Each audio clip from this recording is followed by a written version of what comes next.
Díomh cóide agus fáilte arás. Hello friends and welcome back to the Chroí podcast. Elaine Ghoul is Anam Dum. My name is Elaine Doyle and it is with deep heartfelt gratitude that I welcome you back to this sacred space.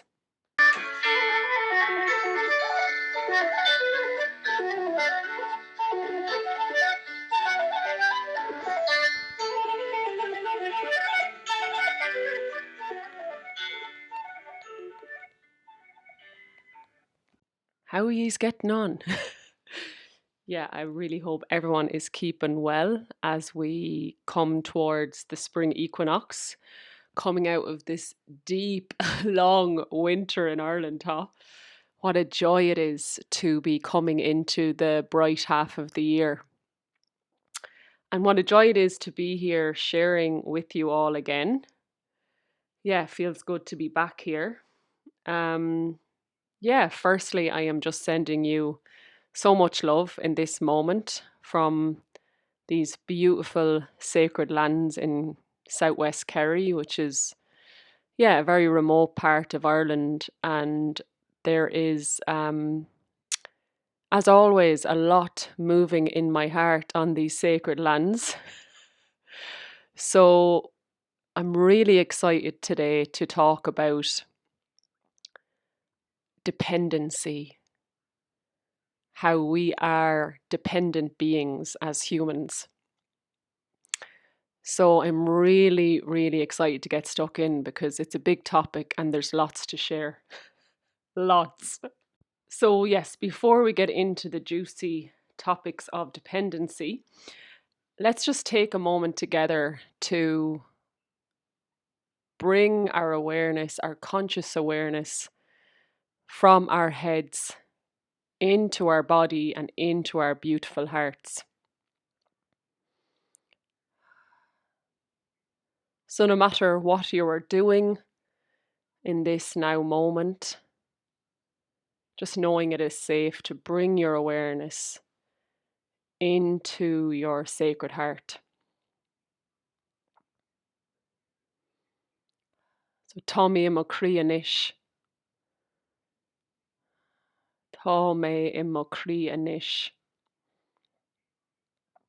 I am in my heart now.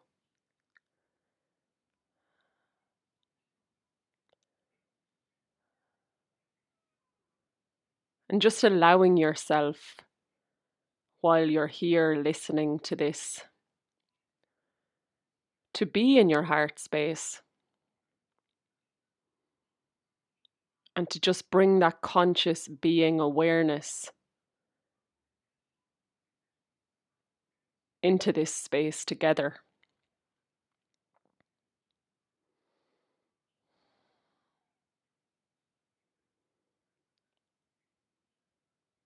And just allowing yourself to receive for the next hour or so.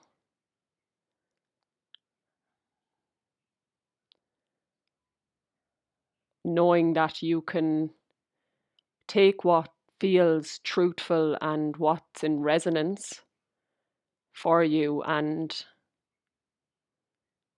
simply leave the rest.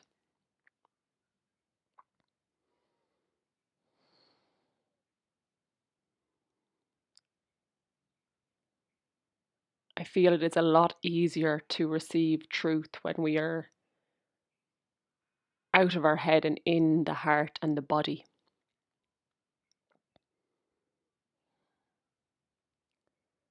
So just allowing yourself to be present here fully. And now that we are maybe more in our bodies, let's get stuck in. Tá honest getting miniarm. I am excited. I'm excited and I'm also feeling slightly vulnerable because, well, just because I am. This feels like a big subject and topic for me. So here I am leaning into that vulnerability. It just shows that no matter how much I share, there's still that innocent vulnerability, which I love. And I think the vulnerability is also there, not just because I'm going to be touching on my own lived experience of this, like the really core wounds. Also, honestly, lads, and I don't know how many times I've said this on the podcast, but I don't know how many times I've said it, but I have to say it this time. This could possibly be one of the most important topics that I've spoken into, or that I'm going to speak into now. Whoa, big statement, right? Because I've talked about a lot of things that I feel like are essential for us on this human heart-led path, but this is up there with, it's on the top of the pile, really. Yeah. So thank you for being here as we delve into this together, because I'm feeling the collective field on this as well. So it's a co-created space, really, honestly, you know. That's why I listen back to my own podcast, because what comes through in this co-created space is learning for me too. It's amazing. Yeah, so really, really important topic. And for those of you who might have listened to my other recent podcast episodes, you might have heard me reflect on one of the reasons why I'm in Kerry. And if you haven't, here it is again, right? One of the reasons that I moved to such a remote part of Ireland, away from my family and a lot of my community, was to come into healthier relationship with myself, to really remother myself, to really come into secure attachment, so I could be in healthier relationships in the external with my family and with community. So moving from this space of like codependency, and I'm going to explain these terms in more depth as we go in. So to move from this, I mean, I'm sure a lot of people know these terms, but I'm going to debunk some of them. So to move from this space of codependency and independency to more interdependence. So that's one of the reasons I came here. That's why my soul came to be here. This is why I'm calling Kerry Spiritual Boot Camp. And it's actually spiritual and human boot camp. It's all aspects of myself that needed a boot camp. Right? So that was one of the reasons I came here. So that's why I'm talking about it now, because I was reflecting and integrating the winter in Kerry, and that was a big theme, was this like knowing that I'm in a much healthier relationship with myself now, and this absolute desire and need to move back into healthy, dependent interdependency, right? So there's lots of juicy stuff we're going to get into here. Okay, and as I was reflecting on this, integrating this, one of my favorite spiritual teachers, Teal Swan, love her. I've mentioned her quite a lot on my podcast. Is she happened to put up this video a couple of weeks ago on dependency and interdependence. And it was like a short 10-minute video, but it just brought so many threads together, that are now that have led to this rebirth of like owning my needs, owning my need and dependence on others, right? So I want to do a shout out to Teal Swan's videos on, she has actually, I looked back then because she refers to other videos. She has other videos on debunking independence and interdependence. So this is my bibliography. I think it's because I went, I studied for so long that I always reference what I'm referring to. So yeah, her videos are amazing. So if you want to learn, or do more research after this, you can look up her videos, but I'm going to sum up some of the things she said and then obviously weave that into my own lived experience of this. Okay. Oh, wow.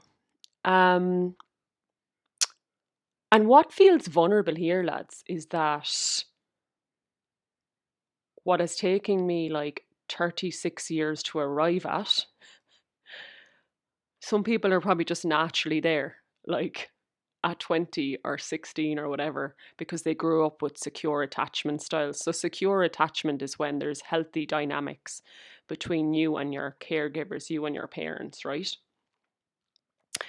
And as Teal once says, unfortunately though, it's dysfunctional relationships and non-secure attachments that are actually the default in the world still. So the chances are people are going to resonate with this. You're not alone, because dysfunctional relationships happen when we're not living in our hearts and we're not in conscious relationships. And as we know, humans haven't been fully living in their heart space for a very, very, very long time. I would say thousands of years, but at least 1,000 anyways, in my, that's what I feel. So that means, yes, there's been a lot of dysfunction when it comes to our relationships, right? Yeah, I'm like, where do I start with this? It's so big, isn't it? It's so big because as humans, lads, we are one of the most dependent species out there. One of the most dependent species out there. And let's just break that down. What does dependence mean? Dependence means, well, to me, just, there's many different ways of describing all these different terms that I'm going to describe, but it's relying on others or other things to meet our own needs, right? And it's nearly become a dirty word, dependence. And I'm going to explain why as time goes on. So it's relying on others. And there is nearly, I'm going to have to curse a lot, I'd say, in this episode. So I do apologize. There's nearly this, I've noticed in the spiritual community, that we shouldn't need things outside of ourselves. That if like we're super spiritual, right, all we need is within and we can meet all of our own needs. Absolutely fucking bullshit. Absolutely bullshit. That is a state of disconnection. Seriously. Okay, so, and the reason I know this, or I'm feeling this, is because I've went down that route, lads, of being super independent and like all I need is within and all, right? And for me, the reason for that, this desire to be independent, okay, comes from this wounded place. Okay, so let's get into independence. This need, I'm going to just Google independence and see what comes up on Google for a second there, right? Okay, so according to Google, a state of wanting or being able to do things for yourself and make your own decisions without help or influence from others, okay? So this state of like, wanting to do it all yourself. And I don't know if I've talked about this before, maybe I have, but I definitely moved into this space of toxic independence.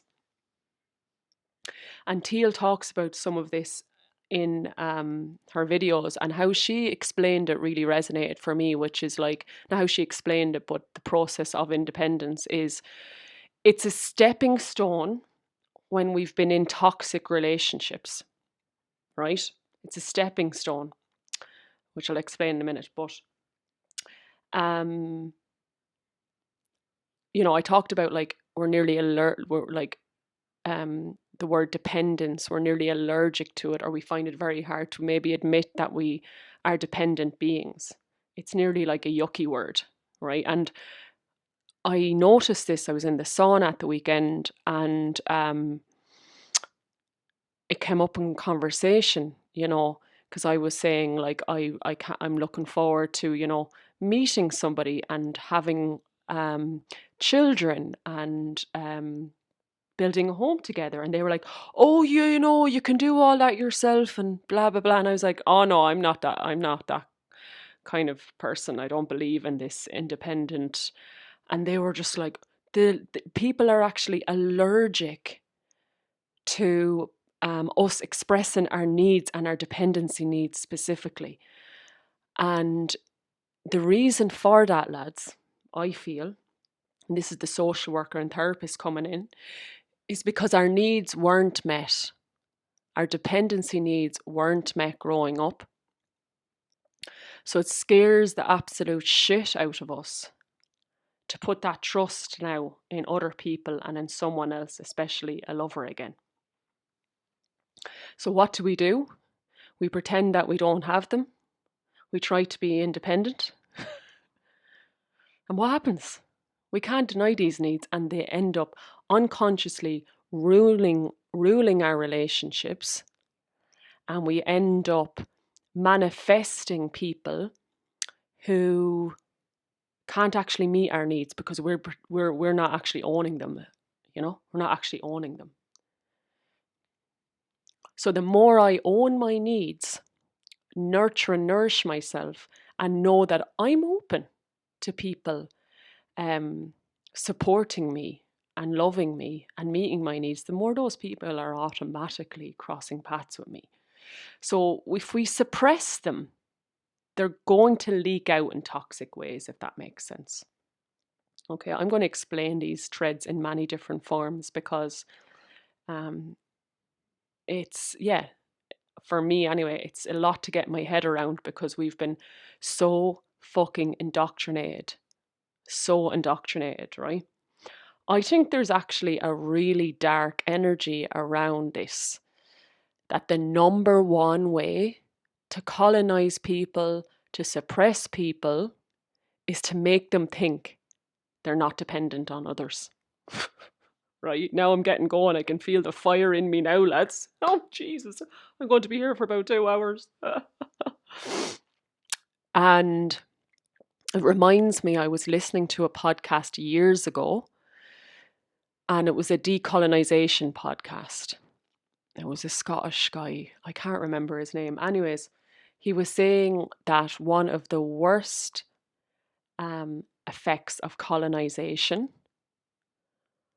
was this the breaking down of communities, and this idea of like one family running a farm, and how was never meant to be like that. And for thousands of years it wasn't like that. It wasn't one family running a farm, it was a community. Now he was specifically talking about farming practices, I feel, in that podcast. But it really stayed with me that, of course, we're meant to be living in tribes and in communities, right? And this thing, and that, honestly, lads, even in Ireland, you'll see that was an effect of the English colonization, that there was a lot of tribes in Ireland before then, and we were all split up, fragmented, and it became this like every family in their own home, and kids leaving when they reached a certain age. But long ago in Ireland, and even still in present parts of the east of the world, probably most of the east of the world, people live, like many generations live under the one roof. And that was definitely the case in Ireland. I can feel it in my cells and my bones. Many generations lived within the one household, and tribes and community and clans lived on the one piece of land. We know this, right? Everybody, like there's a lot of people you'll see sharing memes and posts on Instagram about wanting to live in a commune or a community space because, right, we thrive when we are in community and we are surrounding ourselves with people who we can depend on to meet our needs. Okay. And yeah, it just reminds me of the Aboriginal communities I would have worked with in Australia. Yeah, before they also got colonized, and there is still parts, they've moved back to their native lands now, but they massively, and these are, the Aboriginals in Australia are like one of the oldest people in the world. Their lineage is still survived. It's like, yeah, it's all about community living and tribes and families living within the one piece of land. And when we even think of the Tuatha De Danann, the ancient spiritual ancestors of Ireland, Tuatha means tribe of Danu, right? So tribes. And when we look at even the times of the Brehon laws, tribes, clans, Nefenia, it was clans, communities. So this is really a part of our Irish heritage, but it's not, it goes beyond Ireland. It's every culture has history of living in tribes and communities. Of course, right? However, there's so much disconnection now. We've gone the furthest. So in this current timeline, the last, 50 years, we've gone the furthest away from source that we've ever gone. Well, in a very long time. Right. So I like to think of it this way. So yes, I want you to imagine a circle, right? And in the midpoint of the circle, there's a dot. Okay, and this dot represents ultimate connection with the divine, with source. So one with all that is, knowing our oneness, knowing our natural origins of love and light and peace. And the edge of the circle then is absolute disconnection, separation from source. Okay, so we're at the midpoint of the circle, and since the fall, whatever you want to call it, when we separated from source, we made a decision to separate from source. So over time, for hundreds of years, thousands of years, we've slowly drifted away from this midpoint of connection with source. We drifted and we drifted and we drifted, and we finally reached the edge of the circle, which has been now, or the last 50 years or so, probably since the atomic bomb hit, maybe, but even we can, obviously recently, in this now moment, there is so much war and devastation on the planet because we're at that. And even though war's been around for a long time, things have really, we've really separated. So we're at the edge of the circle. And what's happening now when you reach the end point, there's no other option but to turn back in, which is the excitement and magic of this time, that we're actually coming back in, heading towards the midpoint of connection. So right now on planet Earth, we're moving back towards connection, our natural origins, right? So a part of that then, as we come back to how things can be on this planet, we deeply have to look at the topic of dependency, relationships, community, and tribe. Because over the past thousands of years, as I said, these things have been absolutely distorted, right? And as colonization and all the different things, and colonization was just a tool that was there to separate. There's loads of different things that led to the fall, that led to this disconnection, people not living in their heart spaces. So that's why we have to look at this topic, because what's actually true when it comes to dependency, independence, healthy relationships.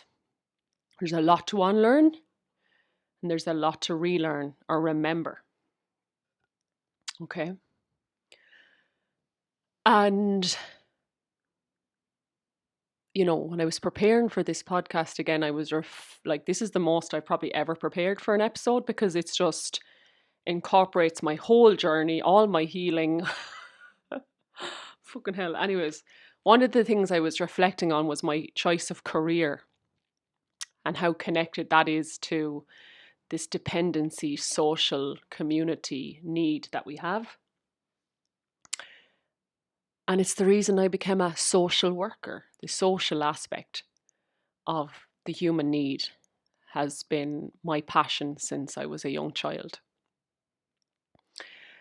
And I remember sitting in Miss Hearn's home economic class when I was 16, and we were doing social studies, and a light went off, and I was like, I want to study why people do what they do and how they interact with others. That's led me to where I am today, really. I did go on to study social work, and I loved my social work masters, and I loved a lot of the jobs that I worked in, especially around community and community development and helping people to meet their needs socially, physically and spiritually. Anyways, before I did my master's in social work, so I'm just explaining why I'm massively passionate about this subject and have been for a long time. 2 decades, basically, yeah. Before I did my master's, I worked and after I did my degree, so I had a year off, I worked as a research assistant for the psychiatry department in James's Hospital in Dublin. And the research study that I was working on was a study called, the social connection study? Social connection study, right? And we were interviewing older people to see the link and doing research, questionnaires and studies and scales on them, to see the correlation between their physical health and their emotional health, and how that was connected to their social contact and their community and family contact, right? Do you get me? So, I mean, I remember the psychiatrist that was heading it, Dr. Brian something. Anyway, they were an amazing team. When I think back, they were New Earth people back then. We all knew that the outcome would be, surely, if you had little social contact and little family support, your physical and mental health would be diminished or not as high as those who are strongly connected. But it was just so fascinating to see it actually written down on paper when we did it. And this is the thing, this is why people head these studies, is because the government then provides funding to help people to have more social contact and, provides money for services that can help people who are isolated. So basically, isolation, the outcome of the study, which was a couple of years later, and I was in Australia, but my mum fed it back to me.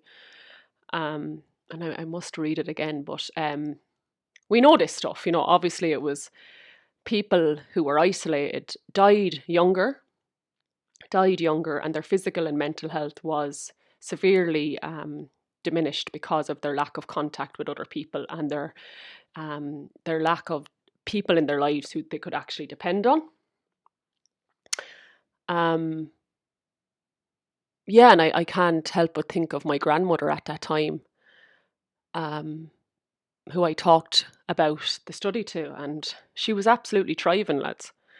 And she died at 89 because she thrived, because she was so well socially connected and in such a big family support, right? So physically, there's so many, the physical needs that community gives us that obviously affects our spiritual and our emotional health. Okay. Um, and so I've known this information for a long time, right? But healing my trauma around dependency has taken me a long time, which I'll explain in a minute, right? Um, but just to come back, I also did my thesis when I was in UCC doing my master's. It's just funny, I'd forgotten all these things until I was reflecting for this podcast episode. My thesis was on it was on Adele House, which is a homeless service for women in County Cork, or in Cork City. And the study was around why women have repeated admissions to homeless services. And if you Google Elaine Doyle thesis, it'll actually come up. It was one of those ones that was published, it's funny. It's funny, I was Googling, I was like, oh my God, it's there if you want to read it. I'm sure I wouldn't recommend it, you've got lots of better things to be doing, anyways. The outcome of the thesis anyways was, geez, I really do ram shite on, I do apologise. I'll have some tea to keep my throat lubricated for all this talking. The outcome of the study was the reason why women had repeated admissions to homeless services was because of loneliness and isolation. Loneliness and isolation. So even though, when they'd exit the homeless service, the services like the county council or whatever would get them a house, right? But they'd be living on their own. And with no family support, no community. So they'd end up drinking again or getting addicted again to numb their loneliness, and then be out on the streets again because they weren't paying their rent or whatever, and then they'd end up back in the service, right? So it was loneliness. So how old was I? I was in my early 20s, so I was learning, okay, so from working in James's to my social work, I was like, okay, community and connection and socialization is absolutely key here, right? I was learning that. I knew it, but I was really learning it. And now that I'm in my 30s, mid to late 30s, I love it, owning it. Found a couple of grey hairs, and I'm like, this is amazing because, it's a real celebration now. Anyways, getting off point.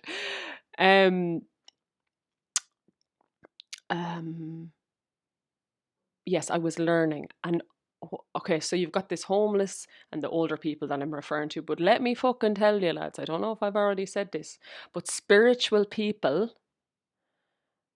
are not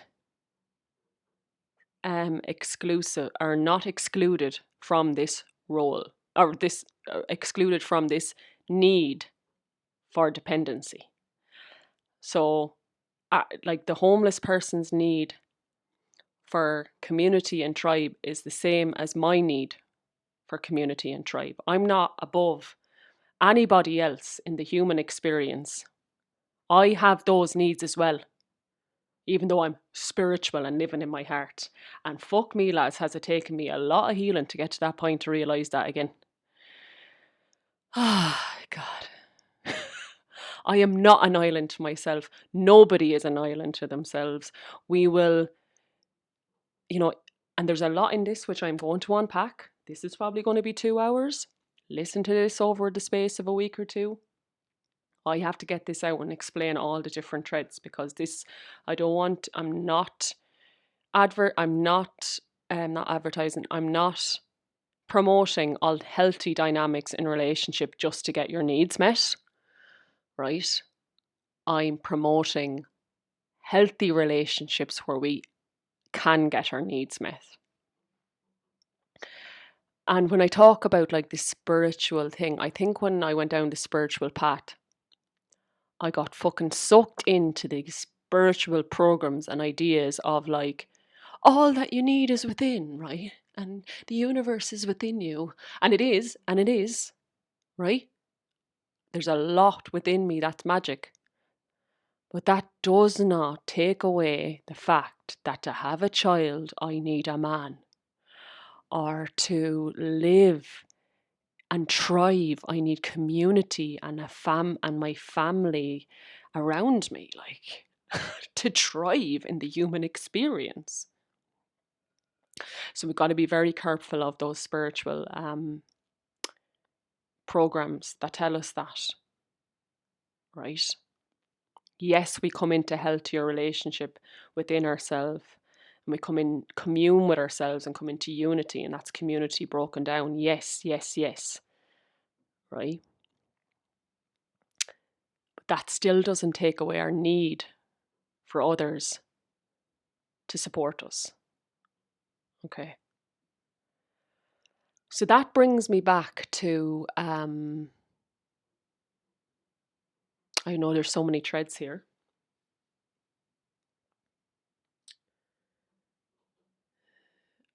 I feel like I need to come back to, let me just pause for a second and see, independence.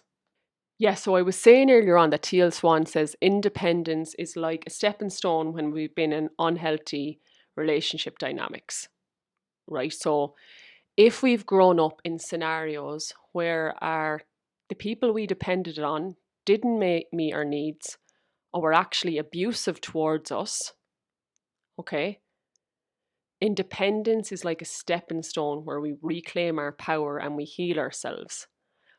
But it's a stepping stone. It's a stepping stone because to really thrive, we need to be in interdependent relationships.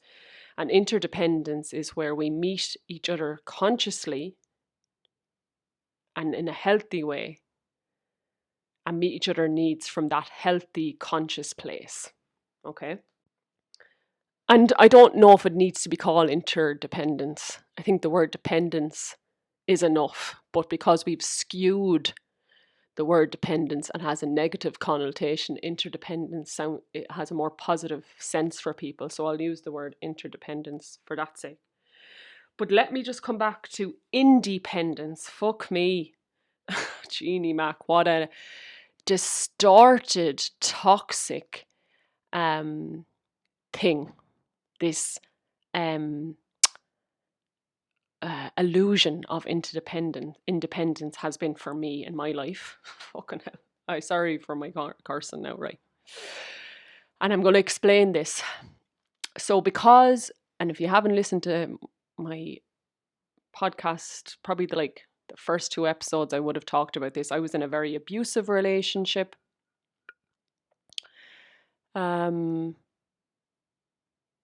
In my late teens, early 20s. Right. And then I would have felt a lot of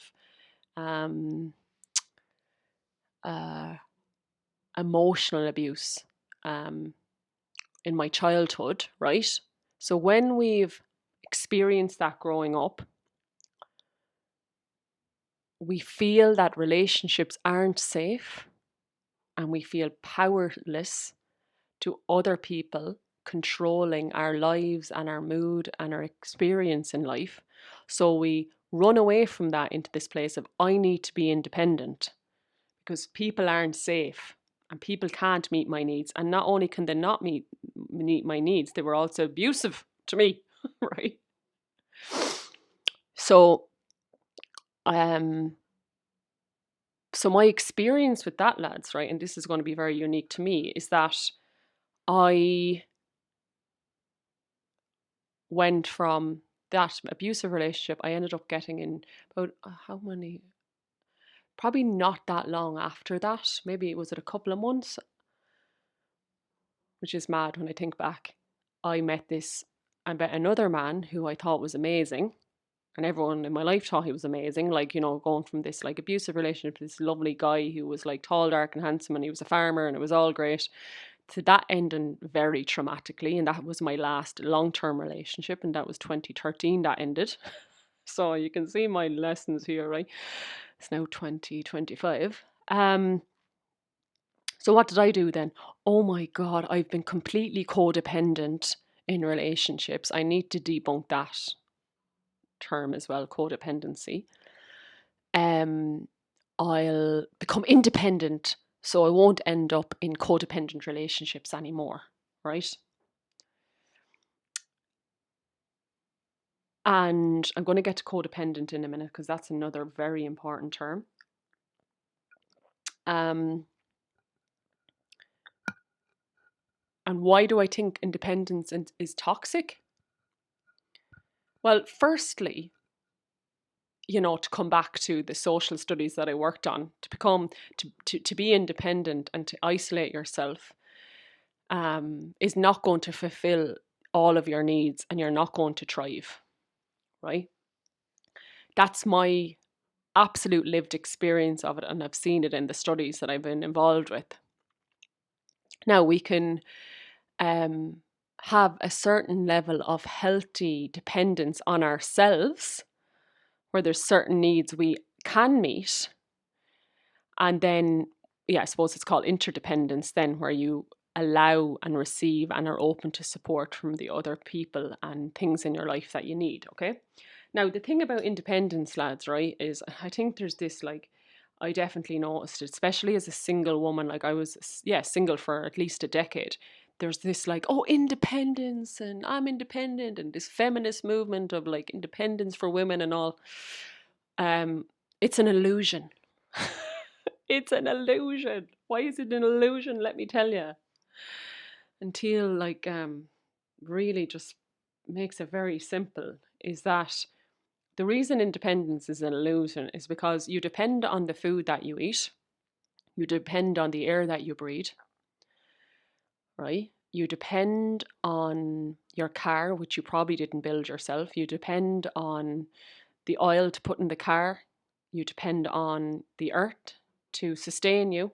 I mean, I could go on and on about how we are actually dependent beings rather than independent beings. There's just no such thing. It's an absolute illusion. And even, like, I work for myself. I grow my own vegetables. And I do all these things that are self-sufficient. I still depend on the earth to grow the vegetables. I still depend on my clients to pay me so I have money to buy stuff, right? So it's been really, and, like, to be honest with you, I woke up to that years ago, this absolute toxic independence, and realizing this is not serving me any longer. This idea that I need to be independent. And again, the reason we're wanting to be independent and allergic to dependence is because of trauma. It's trauma. It's because our needs weren't met, and we're afraid to be vulnerable and powerless again to others. And I think I mentioned it already, the scenario in the sauna. And again, you could feel people allergic to the word dependence. We're denying our basic needs. And I think, to be honest, I've seen it as a social worker. I see it even in the spiritual communities. The reason why there's so much suffering is because we're denying our needs. We're denying our needs. Yes, I'm human, I'm spiritual, and I have needs. Like, how liberating it is to really own that. And maybe after this listening to this, you can, like, declare to yourself or write down or journal, what needs am I denying, right? And even if you get to a place where you're meeting a lot of your own needs, that actually doesn't take away the need for them to be given to you by someone else. Right? Like sex, for example, co-regulation. I'm actually going to list out, I wrote down a list here of things that we actually depend on others for. Okay. I've not done this before for podcast episodes, but there's just so much in this. So things that we actually are dependent on. And these things to me are non-negotiable for emotional, psychological wellness, and to actually move from a place of survival to thriving. So love, connection, co-regulation, sex, co-creation of life, positive affirmation, touch, communication, a sense of community, a sense of security, affection, attention, trust, belonging, support emotionally and physically, expression, attention, intimacy, to feel valued, to feel supported, loved. I could repeat them and I could go on, but they're just some of the things that I strongly believe we fully need others for. Imagine, and it even, do you know what, lads? It still feels vulnerable for me to declare that. I need others. It's actually so liberating. It's so liberating, right? And I'm going to get to my journey of all of that in Kerry in a minute. But firstly, before I take a wee break, I'm going to debunk the word codependency. I really don't like this word, and I haven't for quite some time. And then I heard Teal say the same, and I was like, yes, it's very obvious that it's the wrong terminology to use to describe unhealthy dynamics in relationships. And why is it the wrong word? Because it's making it sound like dependency is the problem when we say the word codependency. When we break it down, what does co mean? Co means like two or together. So like co-regulation is a positive thing where our nervous system regulates when there's other beings with nervous systems around us who have regulated nervous systems, like animals, for example, or other humans, or between mother and child, we co-regulate one another. That's a positive term. Together, regulating together. Why the fuck is the word codependency, which is dependency together, used to describe unhealthy dynamics in relationships? Honestly, lads, I think that was purposely done to skew our relationship with dependency. This is the dark side of languages, especially the English language. You know, this is where there's many words in the English language that are really not good. And that's a whole podcast in itself, right? Like, I'd love to know what the Irish words for these things are, which I will learn in time. But anyway, so for me, when I was coming out of these unhealthy, abusive relationships, psychologists and my own self-diagnosis was I was codependent. I was completely codependent. And actually, it wasn't really anything to do with dependence. It was unhealthy, toxic dynamics in relationships rather than codependency. And it was trauma bonds. It was trauma. Do you get me? So we have to see that our view of codependency and that term needs to be looked at, because dependency is not the problem. Being dependent on someone is not the problem.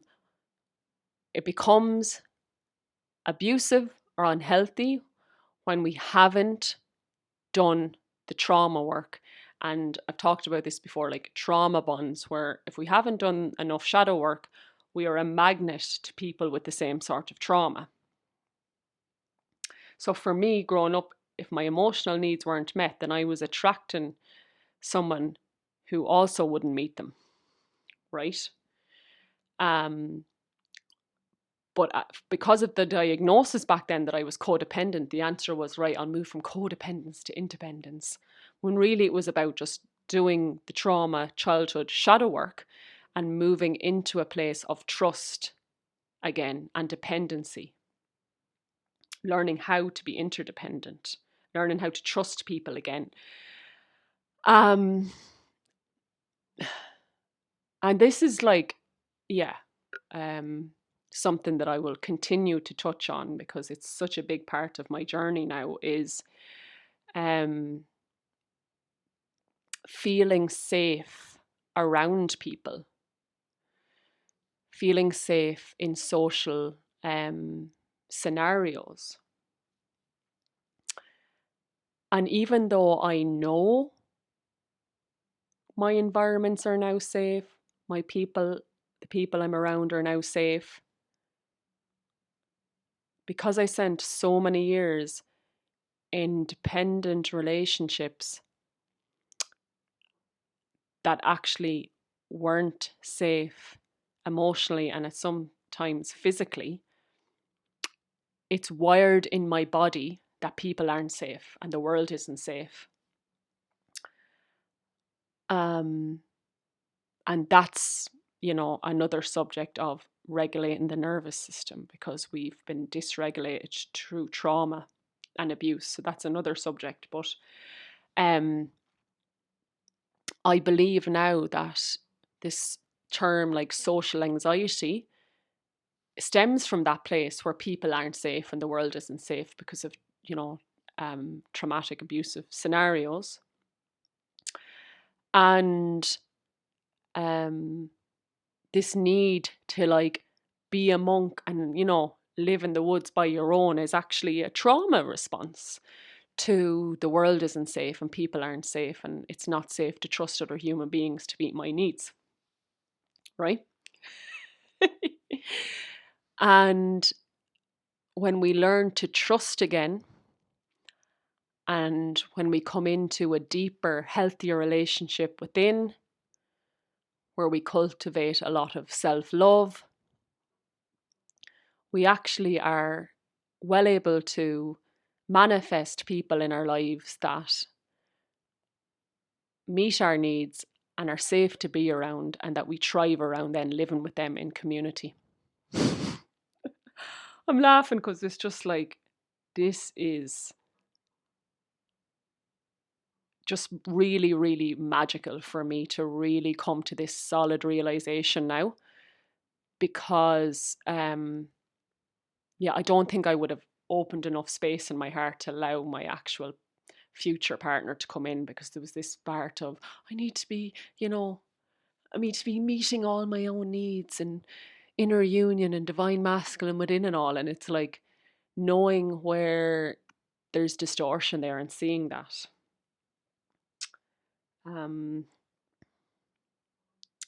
There's much more. I'm just going to take a wee break and I'll be back. For you, there'll be no break, but for me, there is. Thank God for technology and pausing. Love ye. Okay, so there's many different threads that I want to go into with this as well. To explain why I'm really coming to these realizations now around, I suppose, things I already knew, but the realization around what kind of healing needs to take place in order to be in really, really, really healthy, dependent relationships. So that's the difference between knowing something like I did back when I was in college and then going through the alchemical journey in order to really be in healthy relationships, right? And oh wow, I feel, one of the reasons why I'm speaking into this now as well is because I have heard many different spiritual teachers and people talk about the absolute like urgent need for us to be back in community now for 2025. And how I feel like psychologically and spiritually, I wasn't really ready until now to really enter relationships and community in a healthy, like a really healthy way.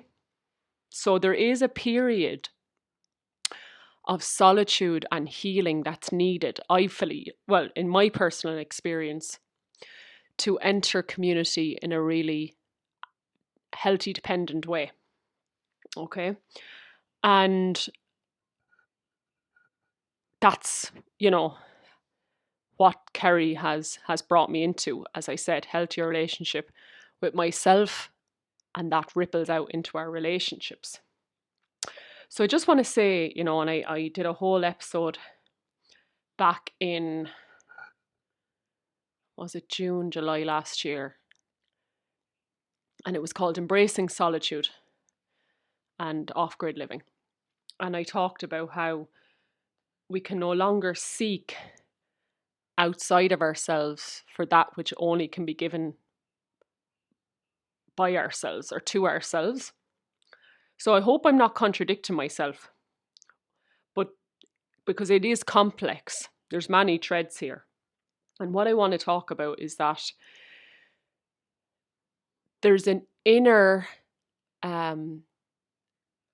well that we have to be tapped into.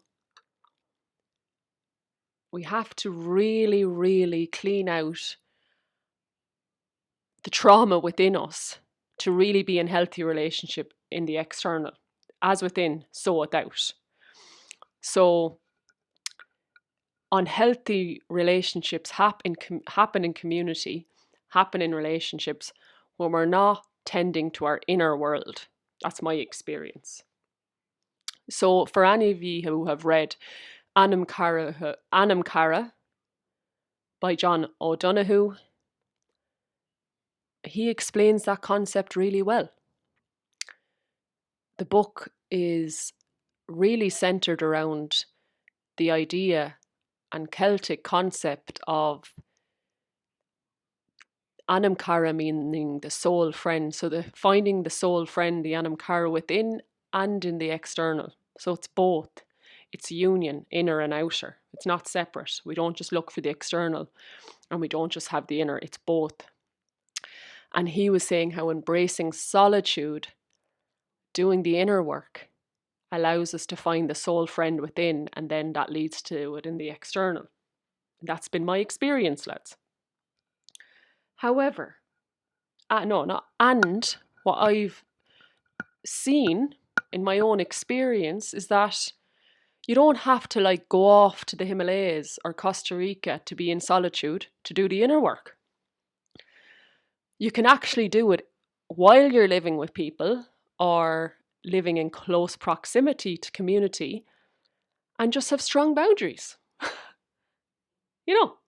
When I lived with my family in Kilkenny, I did a lot of solitude and shadow work.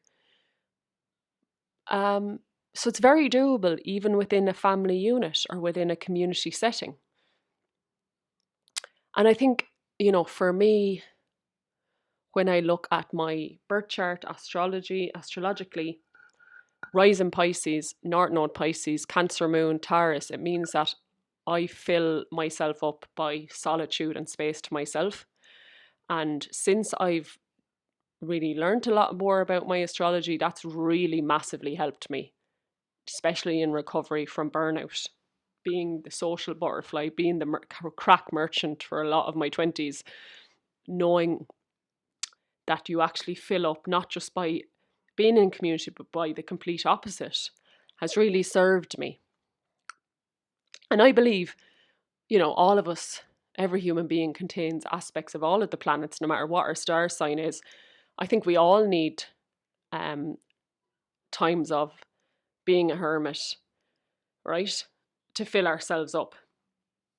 And really, if we live in sync with the seasons, and especially our menstrual cycle as women, we understand that there's times of the month where we're going to want to socialize and really be out in community, and there's going to be times where we are not. We're going to want to be in solitude. And it's the same, living by the seasons. Winter is a time of hibernation and cocooning and being more in our own energy field. So what I'm saying is there is really, no matter what our genetic makeup or our astrology chart is, I believe that we can still honor our need for solitude and time to ourselves, and also engage in community and tribe, because we depend on it to thrive, is what I'm trying to get at, right? Just have some tea. Yeah. Let me think. Yeah, and I actually think what I was saying there is the mastery is like being in community while also having boundaries that, okay, I need to take space and fill my own cup now up with some solitude. And I suppose when we think of what when we think of codependence, what do we think of? And for me, what happened was I lost my sense of self in relationship, and I neglected all my own self-care needs and practices and just completely lost myself, right? And that's, as I said, not really to do with dependency rather than like unhealthy dynamics where I lose myself. And that's why I had to kind of isolate myself for a short period down here to learn how to really come into a more of my own practices and sense of self, so that I was entering relationships from that wholesome place. Okay. And I've probably talked about this in other episodes, but yes, I think I've said this, but I'm going to say it again, right? That honestly, I'm living in one of the most beautiful places on the planet, Southwest Kerry, Ring of Kerry. It's just phenomenal. And I do a lot of practices in nature, meditation, that have brought me very close to, or have brought me to my natural vibration of peace and love and ecstasy. And it's been like phenomenal healing to experience that godlike experience with no psychedelics or anything, just pure awareness, right? So I've been in, it's like I've been in heaven on earth, like I've been in it. And when I re-entered community after those experiences, I realized that nothing can replace the ecstasy that I feel in community. And that's a really beautiful thing to experience, lads, because we realize that, I realize that, like, I think there was this solidness within me now that I knew I had experienced the Anam Cara within, that I'd met the death within me that needed to be cared and loved and brought back into wholesomeness.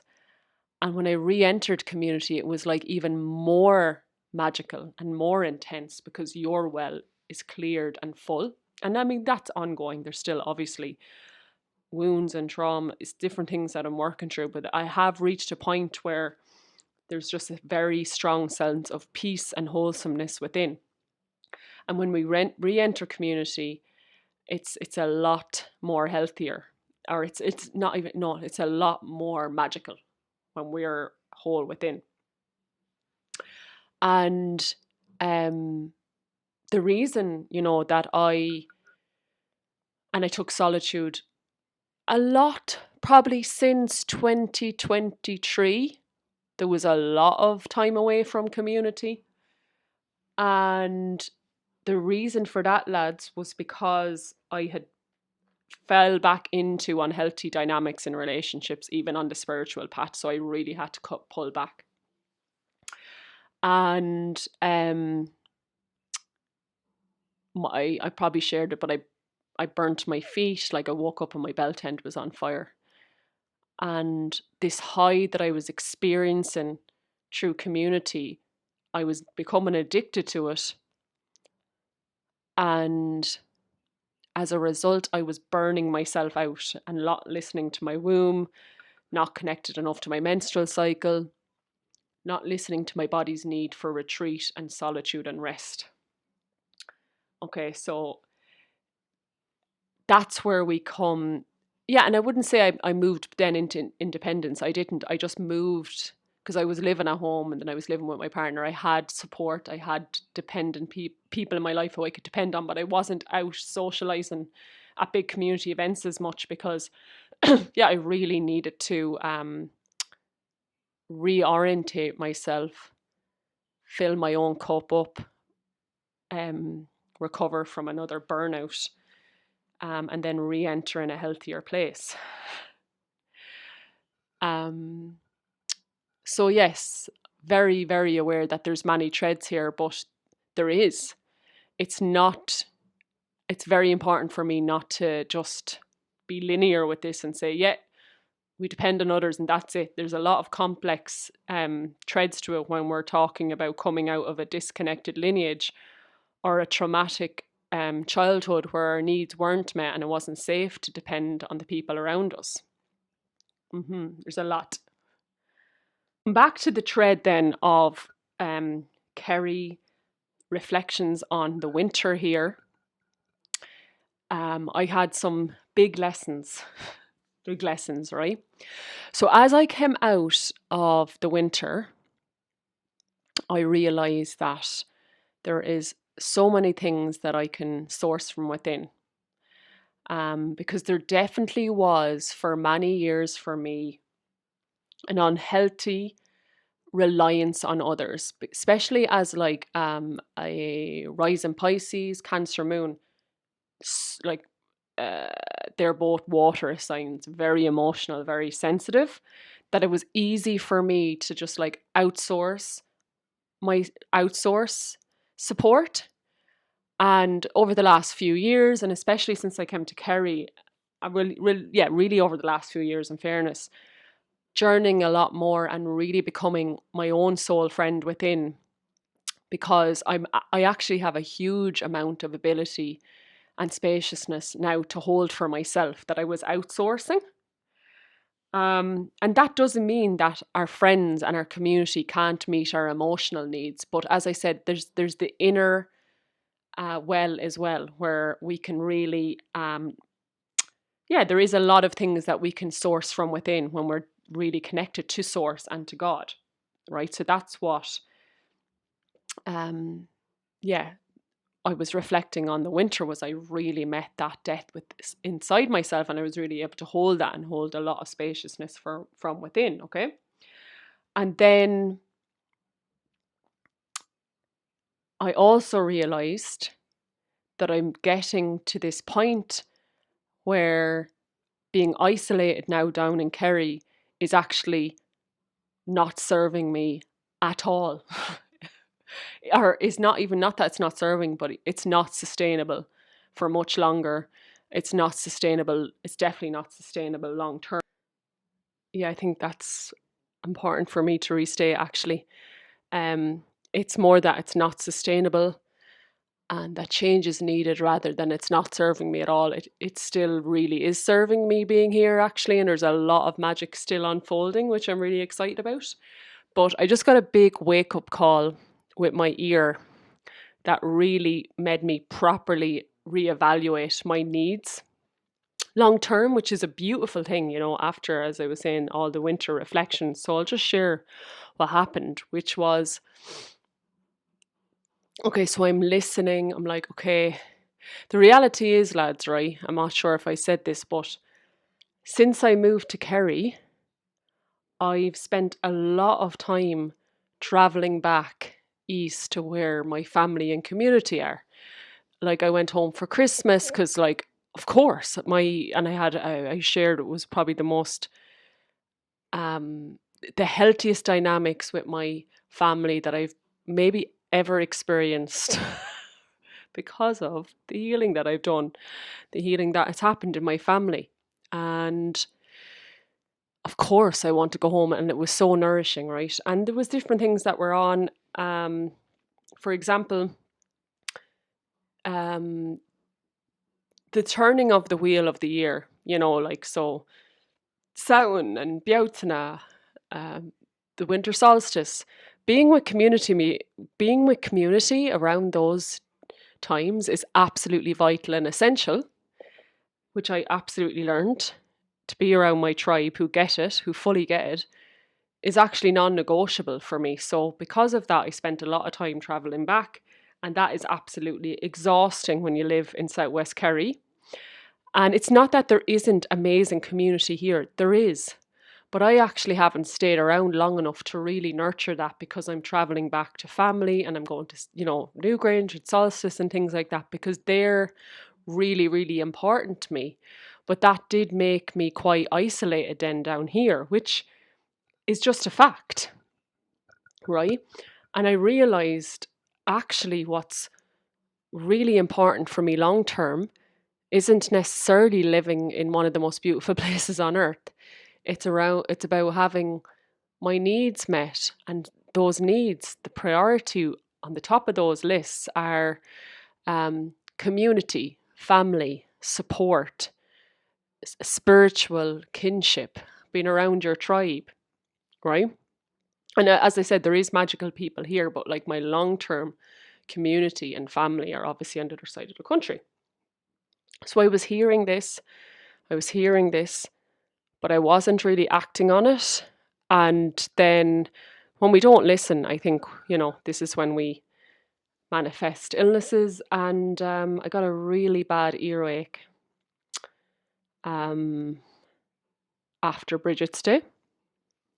So much so that like I couldn't sleep. And like I would say I have a high pain threshold. Like I wouldn't be soft when it would come to things. I grew up with two brothers. And this was excruciating, one of the worst pains that I have experienced in this lifetime. I was trying to tell the doctors, like, this is worse than when I got my feet burnt, right? It was bad. And I couldn't sleep, and I felt so vulnerable, lads. And it's like, get the violin out, right? Cry me a river, Elaine. First world problems. But anyways, here we are. This is the awakening path. I had to drive. So the doctors here just weren't listening to me. And I knew then I rang my doctor at home. And like, honestly, lads, I never go to the doctor. I didn't even take Panadol when I was asleep. I wouldn't say I'm anti-medical model, but I really, focus on self-healing and herbs and natural medicine. I'm sure I've mentioned that before. Going into doctors and hospitals is like the worst case scenario for me.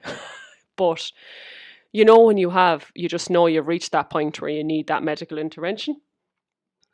So the closest hospital then is like a 3-hour round trip, and I need to drive myself there. And I'm feeling really vulnerable and a lot of pain. And as I said, get the violin out. But I was the only person in the ED with nobody with me.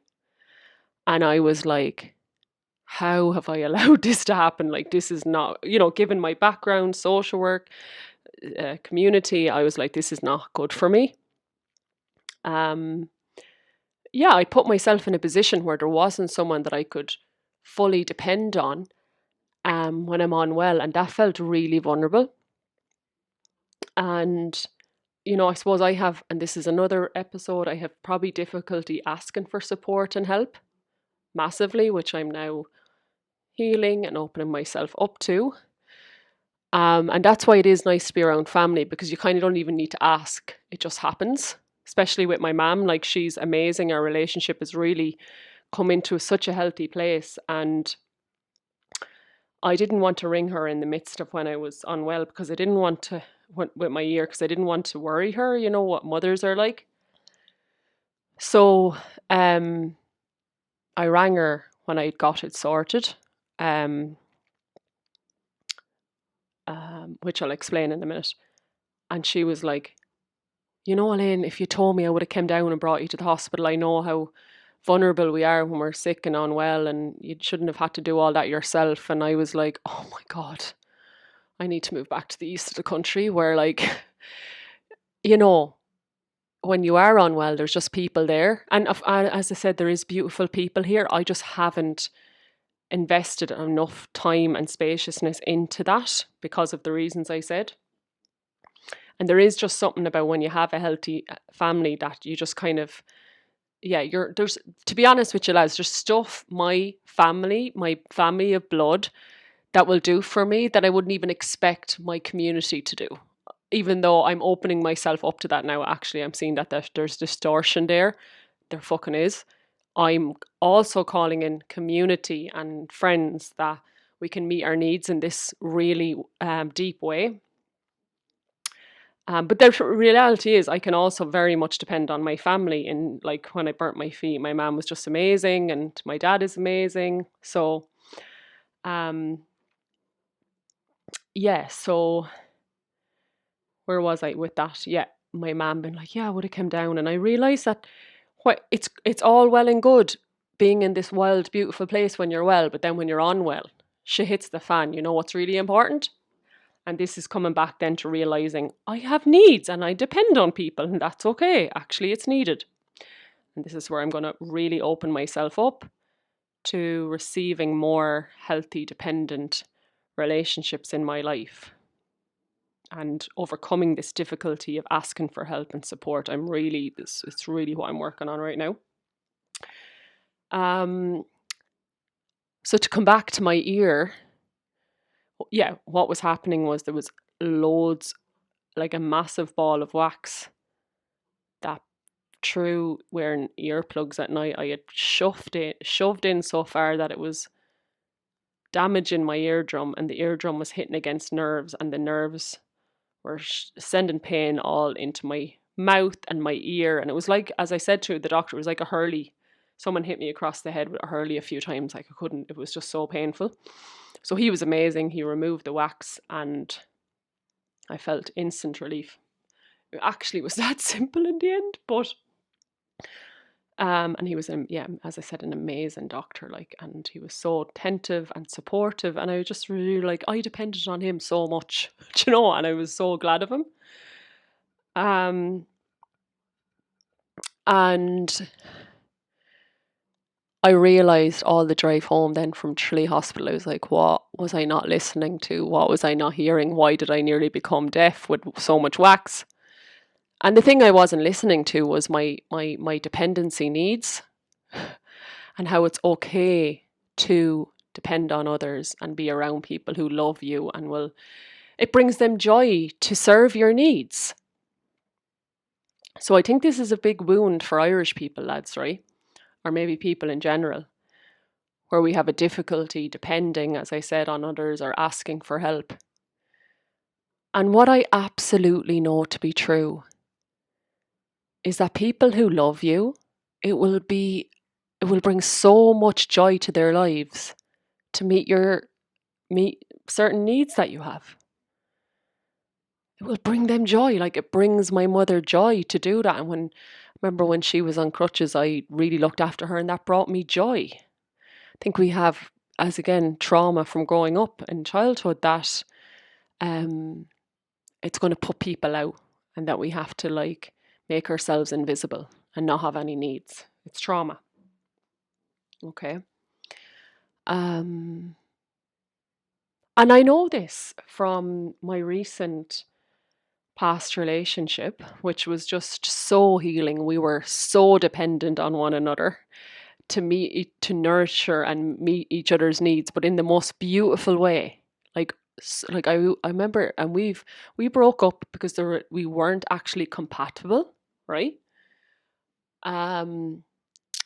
We didn't break up because we were like codependent or whatever on each other. It was like we just weren't compatible. But I think it was the first relationship for both of us, and I'll only speak for myself, where we really allowed ourselves to be dependent on one another. And it was fucking amazing. I would often say to him, I just love our life together because I mean, dependent is one word, but how I would describe it on a deeper level is we were deeply nurturing each other's needs, deeply nurturing and nourishing one another, and it brought joy to both of us. And I know it did for me because I love nourishing other people with good food and that feminine energy. And I find that's what women bring to the relationship, is that feminine softness sometimes. And the men, sometimes it's more that doing practical energy, and how it's so beautiful to bring that together in union, in love.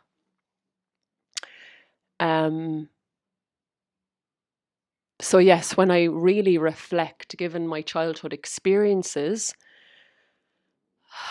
I would think, and my friends and community have done that as well. And this recent romantic relationship really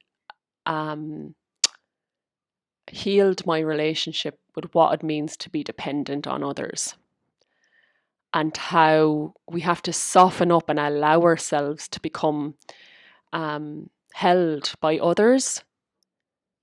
And that's where we really thrive. And yeah, it took me a long time to get to that place. And I remember I met an American girl at Chroí back in, was it 2023? And I must have been saying I've been single for a while. And she was like, girl, you know, in her American accent, love her. She's like, you got to soften up and allow men to hold you. And that really hit home. And I did. And a couple of weeks later, I met that person who I just mentioned, and we had a beautiful relationship.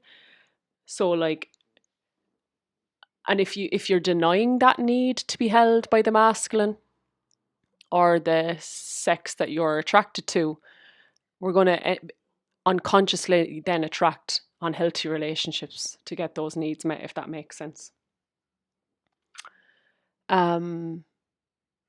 So I've got to this point in my life, and I said it to my mum, that I'm like, I'm just at, I've just realised, mum, that everything with my ear and everything, and this constant driving back and forth and all, it's just not sustainable. I knew I was here for a season, and what's really important is to be around people who love me and I can depend on. Now, I would have said it in that way to my mum, but yeah, like I would have said it in other words. And depending on your mission here in this lifetime, that will decipher what kind of community support you need, right? So as I was saying to her, it's like, if you are like me, when I have children, I'm planning to homeschool and home birth and things like that, right? When we are living that sort of lifestyle, I've seen it with my friends, you need a lot of community and family support. If you're not relying on the services and the systems, it takes a village. It's not that kind of new way of living, is not something you do in isolation without support. Like, I just know that, I see it, I can feel it, I remember it. And even like already, as a single woman, I'm not in a romantic relationship right now. I actually can't do it all for myself.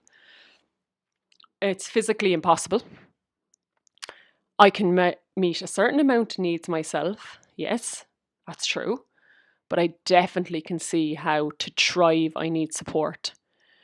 When you're running your own business, you're like your own marketing person, your own admin person, trying to run all the different things, while take breaks when you're bleeding, while feeding yourself organic food, while drinking spring water. Like, all the things that I, as an awakened woman, need is actually quite long. Actually, I'm not low maintenance. I need my organic vegetables that I grew myself. I need the spring water. I need, like, I need to be around community and family to help me with all that. And I can honestly say that if I was to stay in this scenario for years, I would be surviving, not thriving, And there is no part of me that thinks that's like not spiritual or dependent or codependent or anything anymore after the winter here. And after all my journeying the last few years, it's actually the most healthiest thing that I can do and the most aligned thing I can do is open myself up to receiving the support that I need to thrive spiritually, physically, emotionally. And it would actually be unethical for me not to open myself up to this support, because it's going to help the wider community and the people that I work with if I'm thriving. If I have a man in my life who is deeply supporting me with my mission and who is helping me to bring beautiful children into the world who we can raise consciously, that will add to the vibration of the planet. You know, it's getting to the point now where it's like, there's any blocks for me within me that is blocking this in, I need to sort it out, because the mission is beyond me. This isn't about me in a way. It would be unethical for me not to have children. Like, I really feel that because so much is healing has happened within my lineage. I need to bring that true for the next generation. And to achieve all that, as I said, we depend on others. And I actually think that dependency is our number one need as humans. And if we're denying that massive need, we're surviving, not thriving. So just some other threads that I wanted to touch on as well.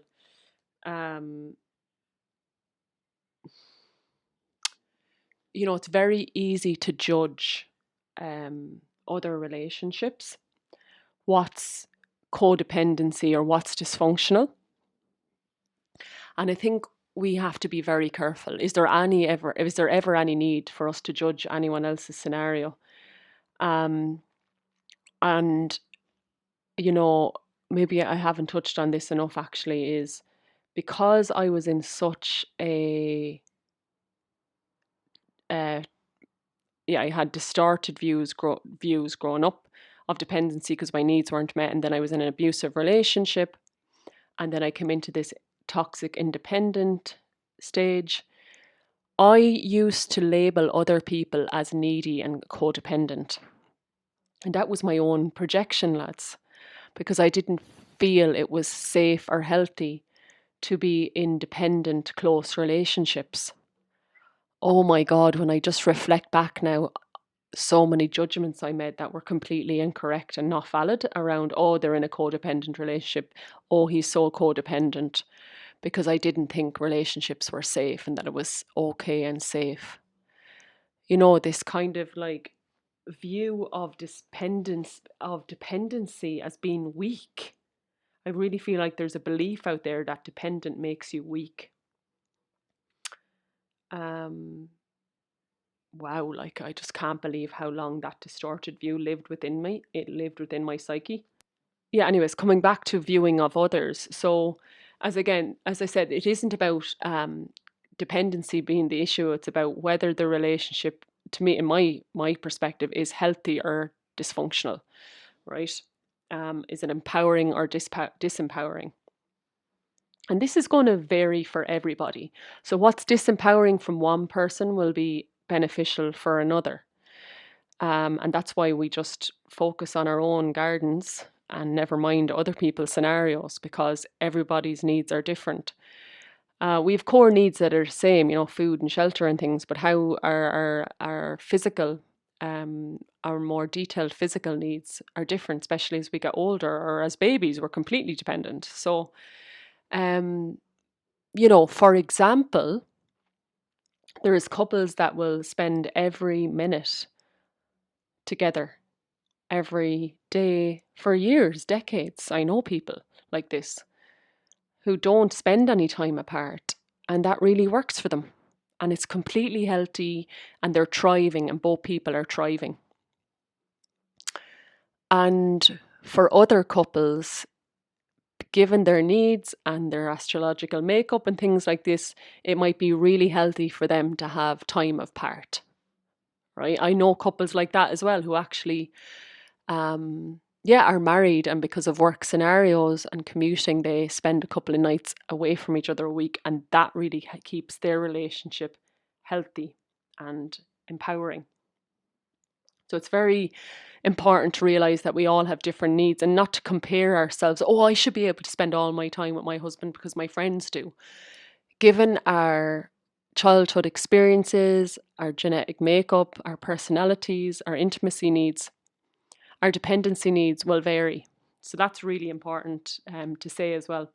Yeah, I mean, I think the main thing, and I keep probably stressing this, it's dependency isn't the problem. It's the unhealthy dynamics or the trauma within us that isn't healed. That is the problem. But we grow through that, okay? We can if we choose to. And I think Teal said it in one of her videos, like to open ourselves up to dependency is to trust. So dependency and trust go hand in hand, which people in my life have so beautifully have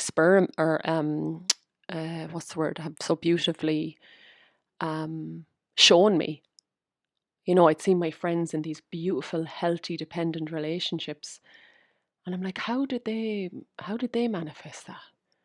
Because they're in a deep space and consciousness of trust in that there's amazing good people out there that you can trust and that can meet your needs. And trust comes to us not because we trust necessarily just in others, but we trust in ourselves and we trust in God. I think when our relationship with God and trust becomes solid, then we manifest really healthy dependent relationships. That's been my experience. So with that, when I reflect on my relationship history with men and community and family, I realize, and family because it's healed, but like new people into my life, that you become better at, or you fine tune what you're manifesting in your life. So if you feel that you're not worthy of all your needs being met, you'll attract men, that's what I did, who weren't really meeting them. And the more you nurture and nourish yourself, come into deeper union within yourself and meet your certain needs within yourself and source from within, become your Anam Cara within, then you can and will manifest really healthy relationships. But that, for me, in my experience, has taken decades of work to get to. Oh, what a journey, like. And another thread as well is something I've been reflecting on the last week as I really delve into this consciousness. I wouldn't say topic, it's a consciousness, an absolute way of being in the world dependent, is how it's very easy now for my inner radar to sense people who are seeking dependent relationships, but are doing it from an unhealthy place where they're not tending to their inner well and they're not sourcing from within. In the past, I would have labeled that as like needy or codependent, but they're not words that really describe it, because we all have needs and we all have dependency needs, but it's this place of like complete lack within, where there isn't this, they're not walking with the divine really, where there isn't this, they haven't remembered this connection from within to source. And I think that's important to mention because I think as healers, and I think a lot of people listening to this, you are a healer, you're going to be like a moth to a flame. So you're the flame and moths are going to come to you because you hold a high vibration and frequency. And people are going to want to depend on you.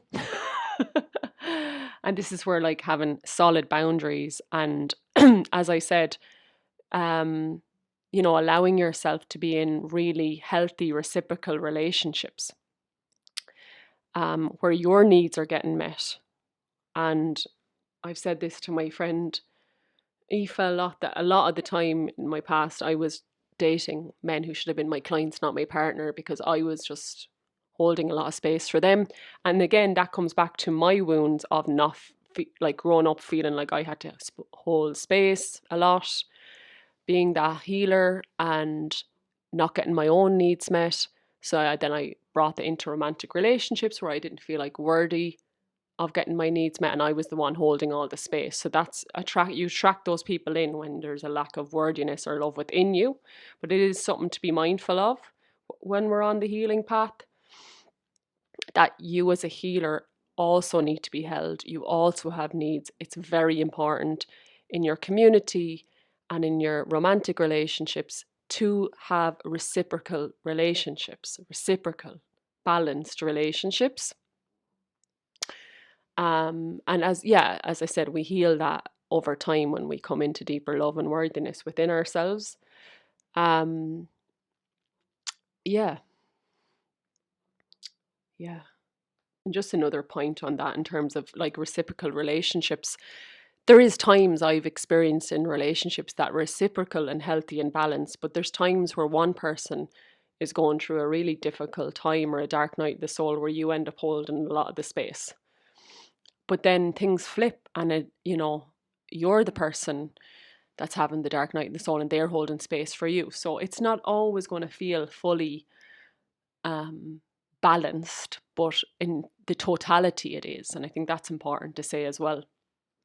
Like there's many different threads here, as you can probably see. And I feel like, I will reflect on everything that I've touched on and see if there's like more expansion needed in certain topics, because this is not, it's not, for me, it's not kind of like short and linear. As I said, there's just many different parts to it, and lots of unlearning and relearning and remembering to be done around our needs and our dependency and what it means to be interdependent. Wow. Yeah, another thing that I wanted to mention as well, and I touched on it briefly earlier when I spoke about how, in ancient times or in indigenous tribes still, people, this belief of independence isn't pushed upon people. It wasn't back in the day, and it isn't in certain tribes and communities. And how in this Western world, in this modern society, it's been pushed on people and pushed on babies and children, this idea of independence as early as possible. And again, this is something that I was thinking about in the lead up to recording this episode. And has anybody heard maybe of, I'm sure you have, Dr. Gaber Mate's work? And he has an amazing book called The Myth of Normal. And there's a whole chapter about like the myth of parenting. This idea that like we shouldn't co-sleep and we should put babies in separate rooms in cots. He was like, that's not normal. And that's actually forcing dependent newborns and babies into independence way too soon, and it's very traumatic. Like co-sleeping is the most natural way for mothers and babies to be together, yet it is actually frowned upon in like society. So we can see from an early age we are traumatized, our needs aren't being met, and we've been forced into dependence from day dot. And even in the 80s and the early 90s, women were told not to breastfeed. How fucked up is that? I'm sure I've mentioned that many times, but it's massive. And that also, the dependency of the child to have its mother's breast milk wasn't met. That need wasn't met. Then you're forced into a cot away from your mother when you're completely dependent on your mother. And this idea that, kids should be sleeping on their own. This is the reason why, like, lots of kids get up during the night and want to get into their parents' bed. Like, I've been a social worker and I've taught people how to promote independence for their children sleeping. And now I'm like, let the kids sleep with you for as long as they need to sleep with you. Like, that's just how it is. Anyways, I haven't mothered yet, but they're my, yeah, that's what I see now. Um, as what feels right. Um, Not forcing humans into independence. There's interdependence and there's sovereignty, but it doesn't have to be done in such traumatic ways. Um, so when we look at that, those early years, and look, maybe you were lucky enough to be breastfed and co-sleeping with your mother and your parents for a long time. But if you weren't, then you will more than likely have trauma around your needs not being met and dependency wounds. And like, let's be real. I believe the one of the reasons why we were forced onto this spiritual path that we're walking is because our needs weren't met. And in order to really meet our needs, we were forced into finding spirit, finding God, finding this spiritual path where we would remember our oneness and our connection to source. So if unmet needs pushed us onto this spiritual path, then it's one of the things we have to heal the most is knowing how to meet our needs now, and how that is done within and without union of inner and outer, as within, so without. I love this topic. I absolutely love it. Yeah, and just reflecting more on the children, having children and forcing them into independence. I I feel like it really comes back to like conscious conception as well, which probably didn't happen for a lot of our parents' generation. Um, Now perhaps there was some conscious conception. Conscious conception was when like we're really, really conscious about why we're having a child, and um yeah, really fully devoted and ready for that um role as parent. I do, I've seen it in a lot of clients that I've worked with and scenarios socially, that, yeah, like there was this expectation that you would have kids and that was just it. And it was to fulfill your own unmet needs rather than coming from a wholesome, grounded place. And because of that, then it was this kind of scenario where, yeah, you wanted to force the kids into independence as quick as possible because you weren't really able to meet their dependency needs. Like, that really rings true for me in my own experience, and then also the society as a whole. Fucking hell, like, it's actually really fucked up. Um, and I've seen a lot of that during lockdowns where kids weren't in school and parents were really struggling. And I'm not saying that it's easy to be around your children all the time, but if it's impossible, then why are we doing it? Have we a proper setup and freedom and spaciousness to be with our kids and to support them and raise them in a conscious, loving, healthy way?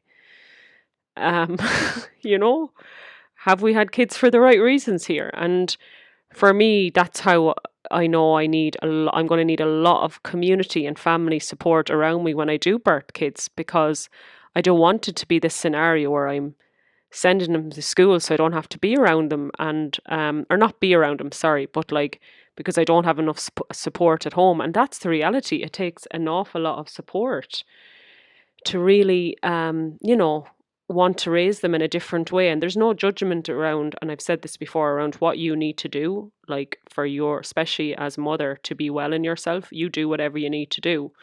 And at the same time, we are aware that it does take, like, there's enough work for 3 women in the home and 2 men. Like, that's just the reality, if not more. It's very hard for us to do all of it. And that's where we have sacrifices to make sometimes, where we do send them to school or whatever. There's no judgment, but there is this, for me, seeing what happened during lockdown, it just made me realize, okay, people are not feeling supported enough, and maybe they're taking on too much, and as a result then certain needs aren't being met.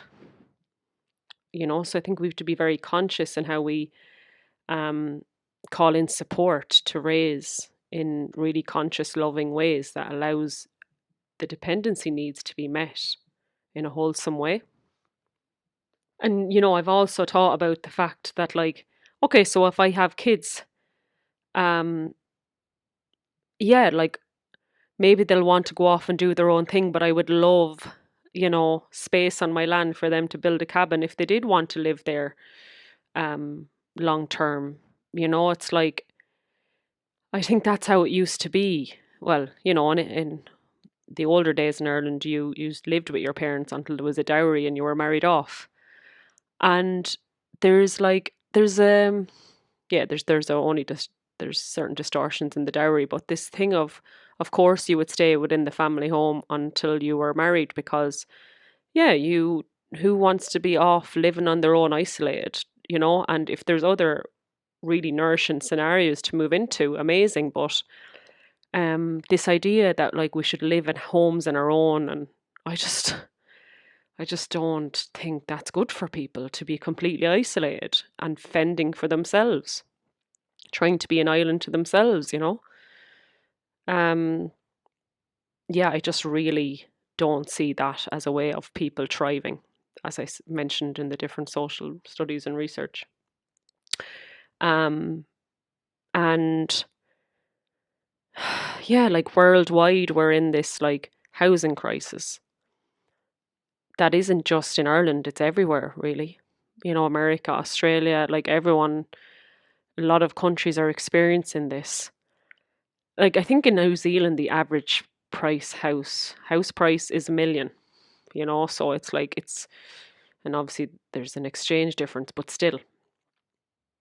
And in Ireland, it's like, okay, there's a housing crisis. Maybe we're just meant to be living in community then. If there isn't houses for each individual person, what would that be like, to embrace that rather than fight against it? Um, yeah, like, honestly, even if I had the money, or if I called in the abundance right now, which I'm sure I could do, to buy my own house and to buy my own land. I've said this for years. I don't want to do that. I don't want to. No way would I be able to tend. I know from living on my ancestral lands how much tending to a veggie garden, a rose garden, herbs, wild herbs, grown herbs, um, all that takes. How self-sufficiency takes an awful lot of work. Like, an awful lot of work. That's for at least two people. I'm talking at least two people. And even at that, it's a lot, because there was like four of us, three or four of us on the land I was on with my parents and family, and that was, yeah, you'd still could do with more help. So this idea of, like, the single independent person, nah, in isolation, nah. Not for it at all. And if it works for you and you're absolutely thriving because your family and um, community are very close by, amazing. I'm just, again, speaking for what I know I need, because everybody's needs are different. And yeah, like, I think as I um, feel into now moving back closer to family and community, um, yeah, feeling into my ideal scenario, yeah, like, there is the possibility of having a smaller space to myself that is very, very close, if not on the same land as community and family.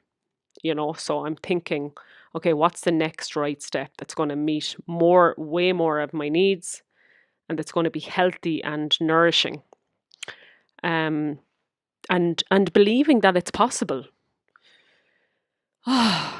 Just getting to that point in your life where there's a deep level of trust and belief that all your needs can be met, even if you've never really actually experienced that before. And I've definitely got very close to it. And it's been, as I said, in community that's happened, where I've absolutely thrived. Yeah. I'm not sure if there's been so much in this episode now. I'm not sure what I've touched on and what I haven't, but this is present in my heart anyway. So I'll share it. Is, oh, having had a very like fruitful, um, nourishing life so far, having experienced really unhealthy relationships, and then having been in this period of my life when I was younger, especially in my 20s, where I traveled the world solo and went into this really like independence period, and then have really entered really nourishing, dependent communities and relationships intimately, romantically, and with my family now. I can honestly say, lads, as a single woman who's, not in a romantic relationship, hand on my heart that like I've tried it all, from one extreme to the other. And I deeply know that for me to thrive, that it's so important to open myself up to um, allowing my dependent needs to be met in the external. And it's I didn't just arrive at that point. It's been a lot of healing to get to that where I'm actually, yeah, as I've said, not doing it in unhealthy ways. So you can get your dependent needs met, irrelevant of whether the relationship is healthy or not. And that's obviously not what we're heading towards now, on the healing path. And takes it no stone is left unturned when we do that, because as people I'm sure have realized that romantic relationships, conscious relationships, community will mirror back everything to you. Everything to you. And that's why we run away from community and we run away from, romantic relationships, because we don't want to really have to look at ourselves.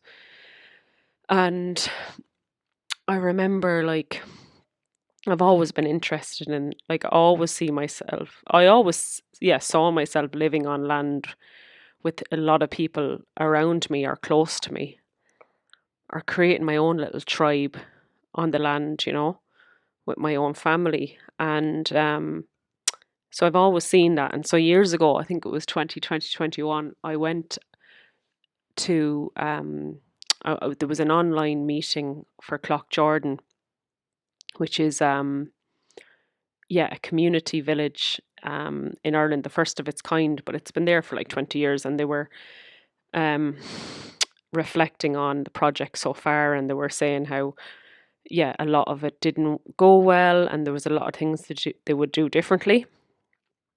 And I remember thinking, this sounds like a bit of a shit show, like, to be honest.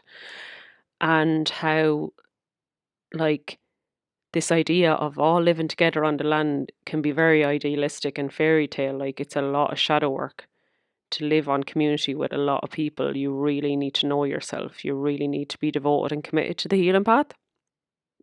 And even though it's devotional and it takes a lot, it's very possible, and it's happening all over the world, that our people are living in community and in a harmonious way. And I feel like there's a ripeness for that now. We've done a lot of solitude and shadow work to be able to now enter it in a really healthy way. So, having experienced all spectrums of dependency, codependence, independence, arriving at this point where I'm just fully sure of my priorities with needing people around me is absolutely excellent. It feels so good. So, so good. So it's been really beautiful to share these possibly like 2 hour reflections with you all.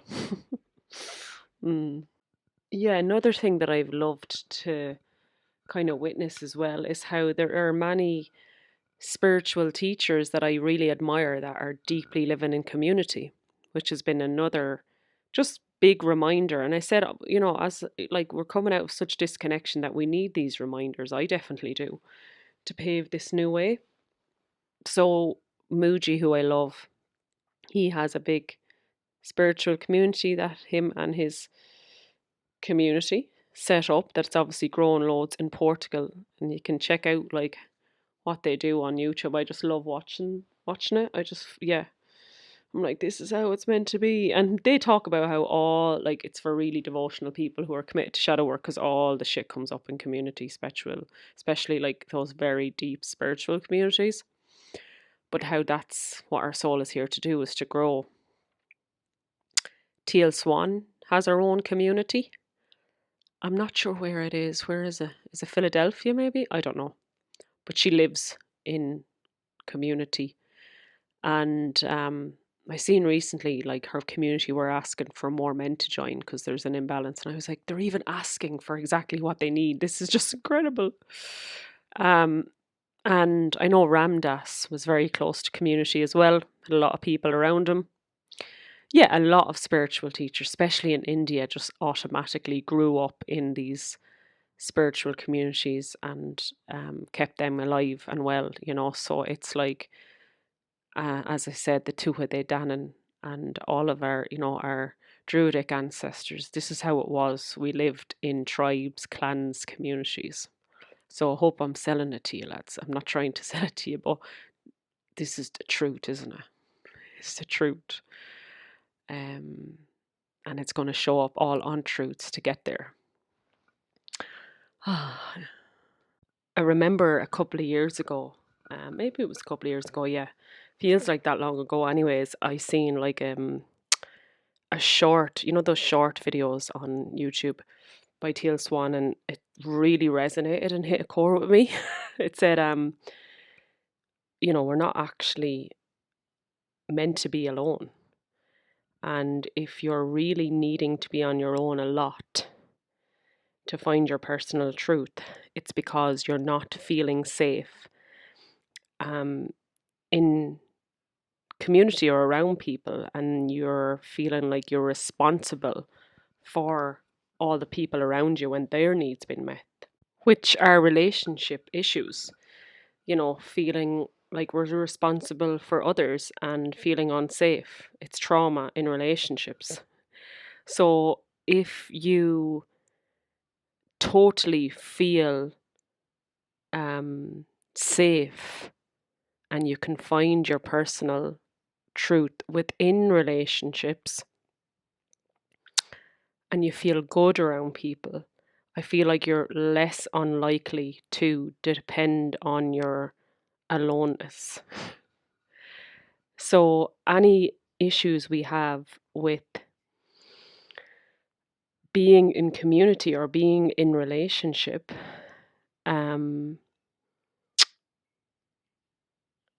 will allow us then, if we heal those issues that are preventing from that from coming in, of us, any issues preventing us feeling safe and good in relationships, when we heal that, then we allow ourselves to depend on others again because we feel good and it feels safe to do that. It's big stuff, isn't it? Like, there's a lot to it. And as I said in the podcast already, in this episode, it's like when I was in my most recent romantic relationship, we were living together and spending a lot of time together. And there was still spaciousness for us, even while living in a small space, to do that inner shadow work. You know, you don't necessarily have to be completely alone and isolated to do that. And yeah, it's different finding aloneness and solitude for a couple hours a day or a week, instead of isolating ourselves so much that that's our permanent reality. And I feel like that's not how we're meant to be as humans, completely alone. And yeah, the kind of shadow work that I'm talking about there again is that, like, connecting with God, and that rebuilding our connection with source within. So there is our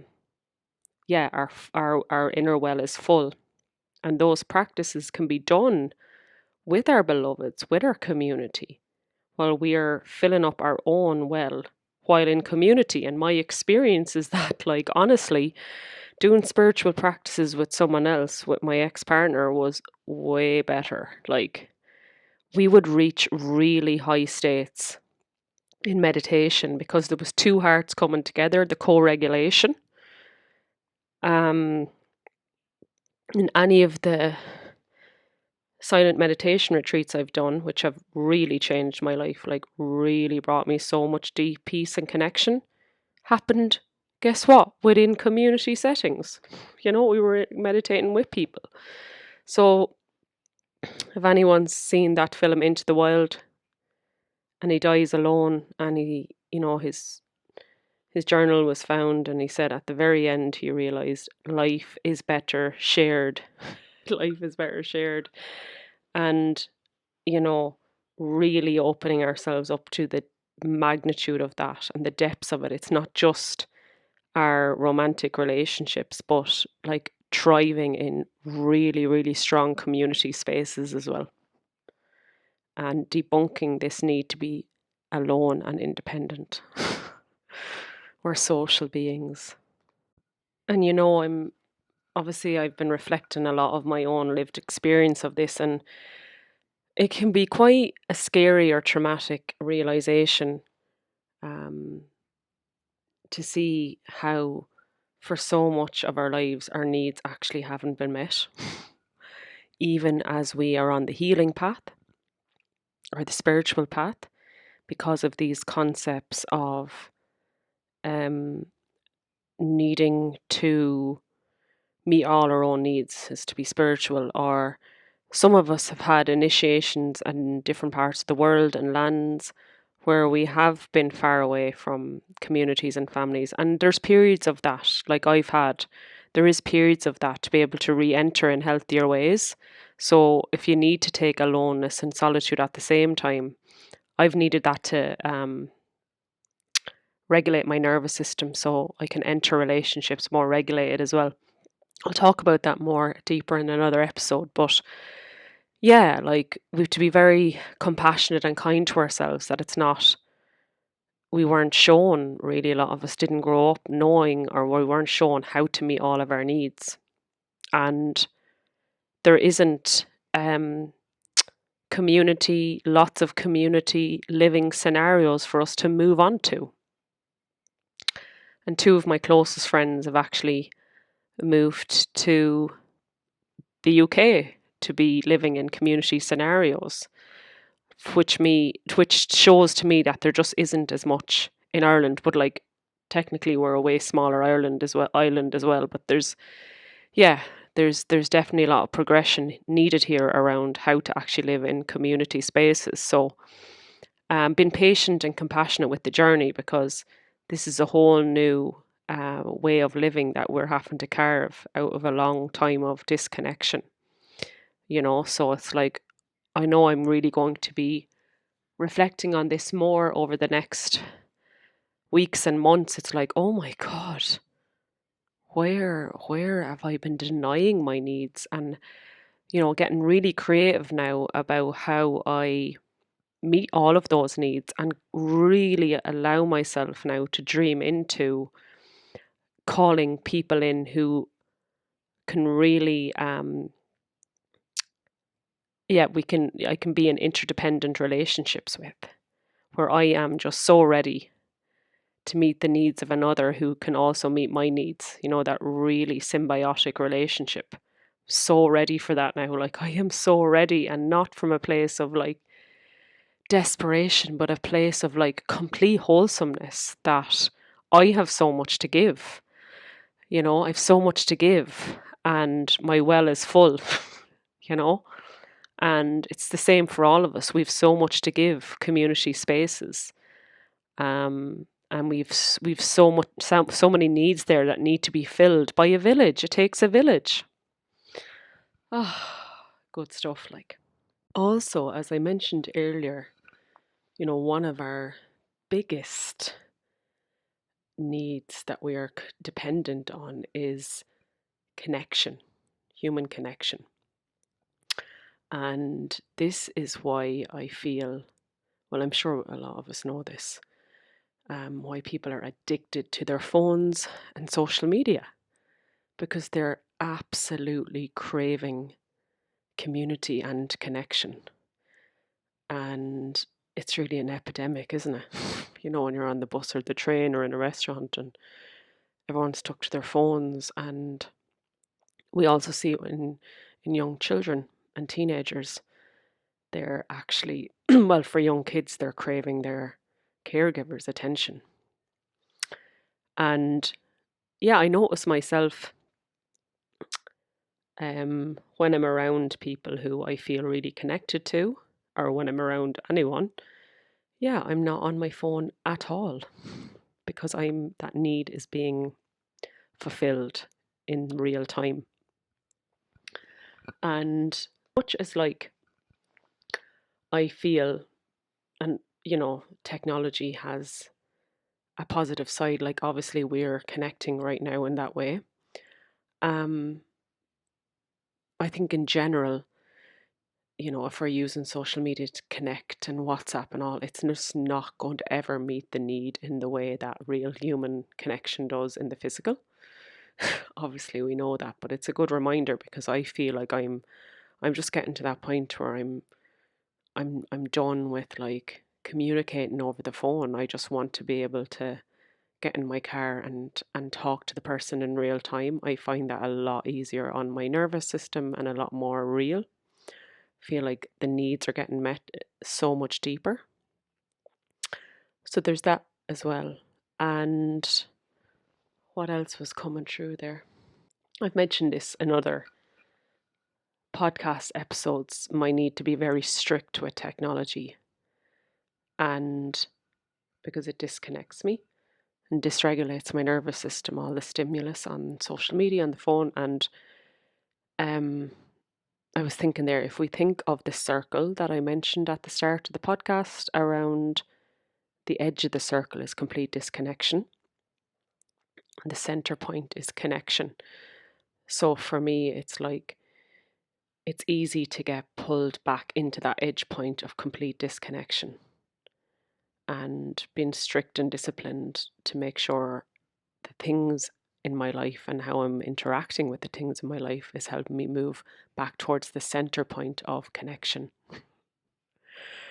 So I remember when, especially when I'd be bleeding, and if my partner was going off to work, that's when I would be susceptible to being on my phone when I really didn't want to be.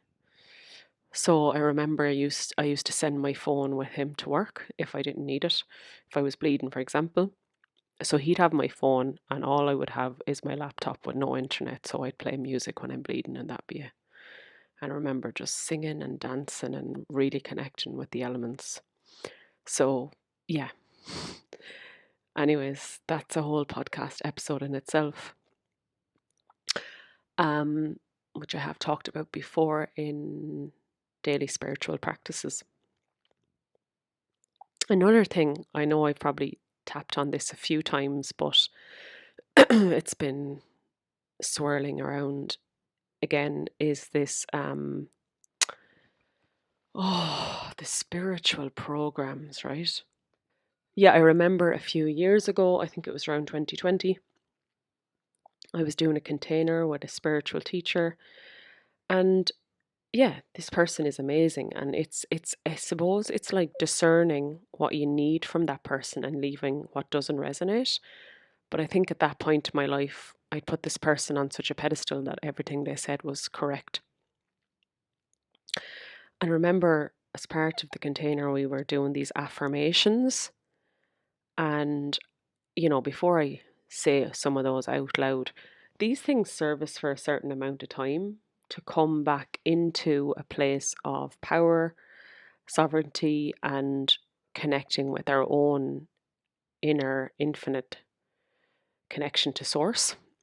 So things like all I need is within. Um, everything that I seek in the universe is within me. Um, and a part of that teaching was we don't need external validation, and it's not actually good to rely on that. And you know those kind of threads, like we shouldn't need external validation or positive affirmation. That should all come from within. Oh my God, yes, lads, I absolutely cringe now with that. I absolutely cringe because I just don't believe that to be true at all. I think no matter how spiritual and connected we are, the human experience is so intense that it's so nourishing and nurturing for us to have that need met in the external as well as internal positive affirmations, external validation that we're doing amazing. And yeah, it's so important to really nurture that connection within to source. And I think that's why those affirmations served me for a period, just like being independent did. It does reopen that connection. Oh my God, I am everything. Um, I am a fractal of the universe, and there is a massive portal to the cosmic mother and divine earth, the divine, yeah, divine mother and everything within me. Yes, yes, yes, yes, yes. But if as a race we've gone to the very edge of the circle, we need everything we can to come back into the middle. And if you haven't experienced love in this lifetime, right, at all, sometimes you'll come back to that vibration by someone else loving you and seeing you, or by external validation, and then you find it, and then you can really, really nourish your inner connection to love, because we are created from love. We are loved by perfect love. But sometimes it's the things in the external, the people and the loving people around us that bring us back into that space of wholeness, which is my experience. People loved me when I didn't even know what love was. When I started on the spiritual path, I just met the most amazing people who really seen me and loved me. And I'm so over this spiritual idea that we're past that. Like, no. No, like, we'd be ascended masters if we were, right? And I'm sure the ascended masters even have council meetings. Um, there was another thread with that. What was it? Let me just have a think there. Yeah, it came back to me now what I wanted to say. I was reflecting on the book. I'm sure I have mentioned this book before. Anna, the Grandmother of Jesus. Absolutely love it. I think I've read it about 3 times now. So much remembrance and codes in there. Anyways, for any of you who have read it or who haven't read it, I'll explain it now. It's like how I feel it's connected to what I was just talking about is, so Anna, the Grandmother of Jesus, like spent a long, long time preparing to birth Mother Mary, who would then birth Jesus or Yeshua, right? Like the whole book is about that, really, the preparation. I mean, there was hundreds and hundreds and hundreds of years where that lineage were preparing to birth this prophesized person of the light, which was Jesus, right? And Mary Magdalene. And that shows me the need for like support. It was a whole community, the Essene community there. And they lived in community in the temple. Um, was it near Mount Carmel? And yeah, they grew vegetables and had their herbs and did all the things together in a spiritual community. And anytime they traveled to Egypt and to Britain and Ireland and Scotland and all these places, France, they had massive communities there as well. So, and yeah, like it was all community based. And even till the very last moments, when Yeshua was on the cross, his family and loved ones were right with him to support him, when he was nearly forgetting why he was up there. When he asked God why had he forsaken him. So, like, and he was enlightened. So, like, if Jesus wasn't beyond needing all the support in the external, being like, of course, massively dependent on his apostles and his mother and his lover and everyone, Like, we're not, surely. Yeah. And as I said, many spiritual teachers have massive, massive communities around them. So, yes, there's some more reflections, more coming. Yeah, I also recently, I mentioned this in my last podcast episode, the workshop I did with Michelangelo, who is a somatic trauma therapist, and he's amazing. I feel like, I think I said this already, he must have been one of the apostles in that lifetime. But yeah, during his transmission meditation, he was saying, can we admit, God, I need you? And I just started crying. I was like, I just haven't been phrasing it like that. And he was like, God, I need to know you're in this with me. Yeah, like, be in this with me. And actually admitting, God, I really need you and I need to feel you in this human experience with me. I need you to, like, whatever you feel like you need God for, I need you to help me with X, Y, and Z, or help me to be in service, whatever it is. And I just realized, and he's American, and I had this conversation with a guy at the sauna the other day as well. Like, American people have so much medicine for Irish people because there's so much like shame here. And he was just saying how we find it hard to take compliments, and he was saying how an American person was just really helping him to actually, like, yeah, own our gifts and take compliments and everything. So yeah, I think maybe as Irish people it's even harder to admit when we need stuff. I don't know. I won't get into that now, why that is, but yeah, like, I need God. I need my family. I need New Art community. I need my needs to be met. Yeah. So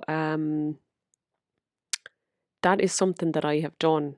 I don't know if I already said that in this episode, but I have actually written down a list of all of my needs spiritually, physically, and emotionally. And the list is growing as I reflect. It's getting longer.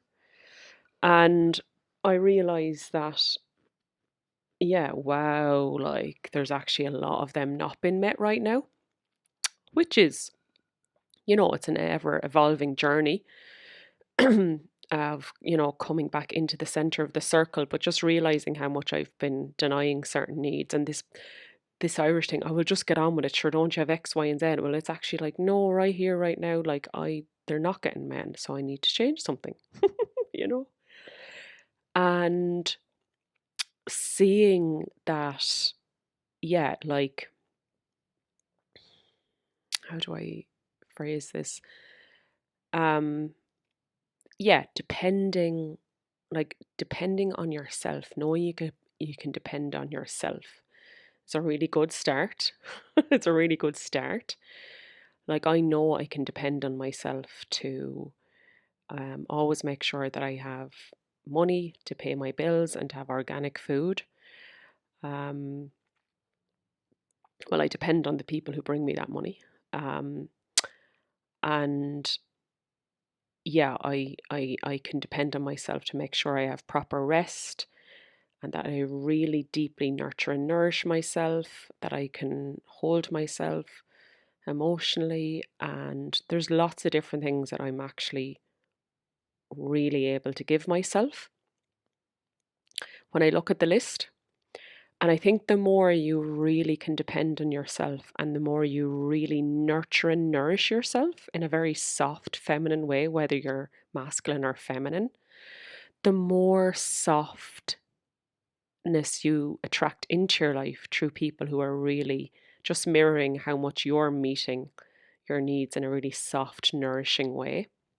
And if we're not giving ourselves rest and good food and really nourishing ourselves, then we're going to attract people who won't do that either. That's my experience. And yeah, well, like, when I look down on my list again, so it's a really good exercise that I would recommend doing, is writing down all your physical, spiritual, emotional needs. Um, yeah, when I look at the list, right, even though there's many things on that list I can meet, as I said earlier on, it doesn't take away the need for me to have support physically and spiritually, emotionally with these needs, right? So even though you can maybe do it all yourself, doesn't mean you should, or that it's nourishing, or that it's sustainable, or that it's going to make you thrive. And I talked about this in a recent episode that I did with Kate, Be Wild Kate podcast. Especially when we're women and we're bleeding, there's times where we really need that physical support with the practical daily life admin things. And yeah, as I've already said, in my experience, life is better. Like I can't phrase it any other way, lads. Better and more nourishing and soft in my experience when there's people that really love us and that are really well able to meet our needs and we're meeting their needs. It's symbiotic, it's aligned, it's healthy, it's beautiful, and it's absolutely thriving. It's, yeah, the best experience. Like, life is amazing in community and with our loved ones. Also, I said earlier on in the episode that I needed some solitude and aloneness to regulate my nervous system. I will definitely, in the near future, do an episode all around this. I just want to kind of like rephrase that, because when you're in the midst, well, I'll just speak for myself, when I'm in the midst of regulating my nervous system, bringing it down to rest and digest, so I can actually switch off and be in that regulated state, being around people who are in a bit of a jock, really dysregulated and addicted, really, really doesn't help me to regulate my nervous system. Right?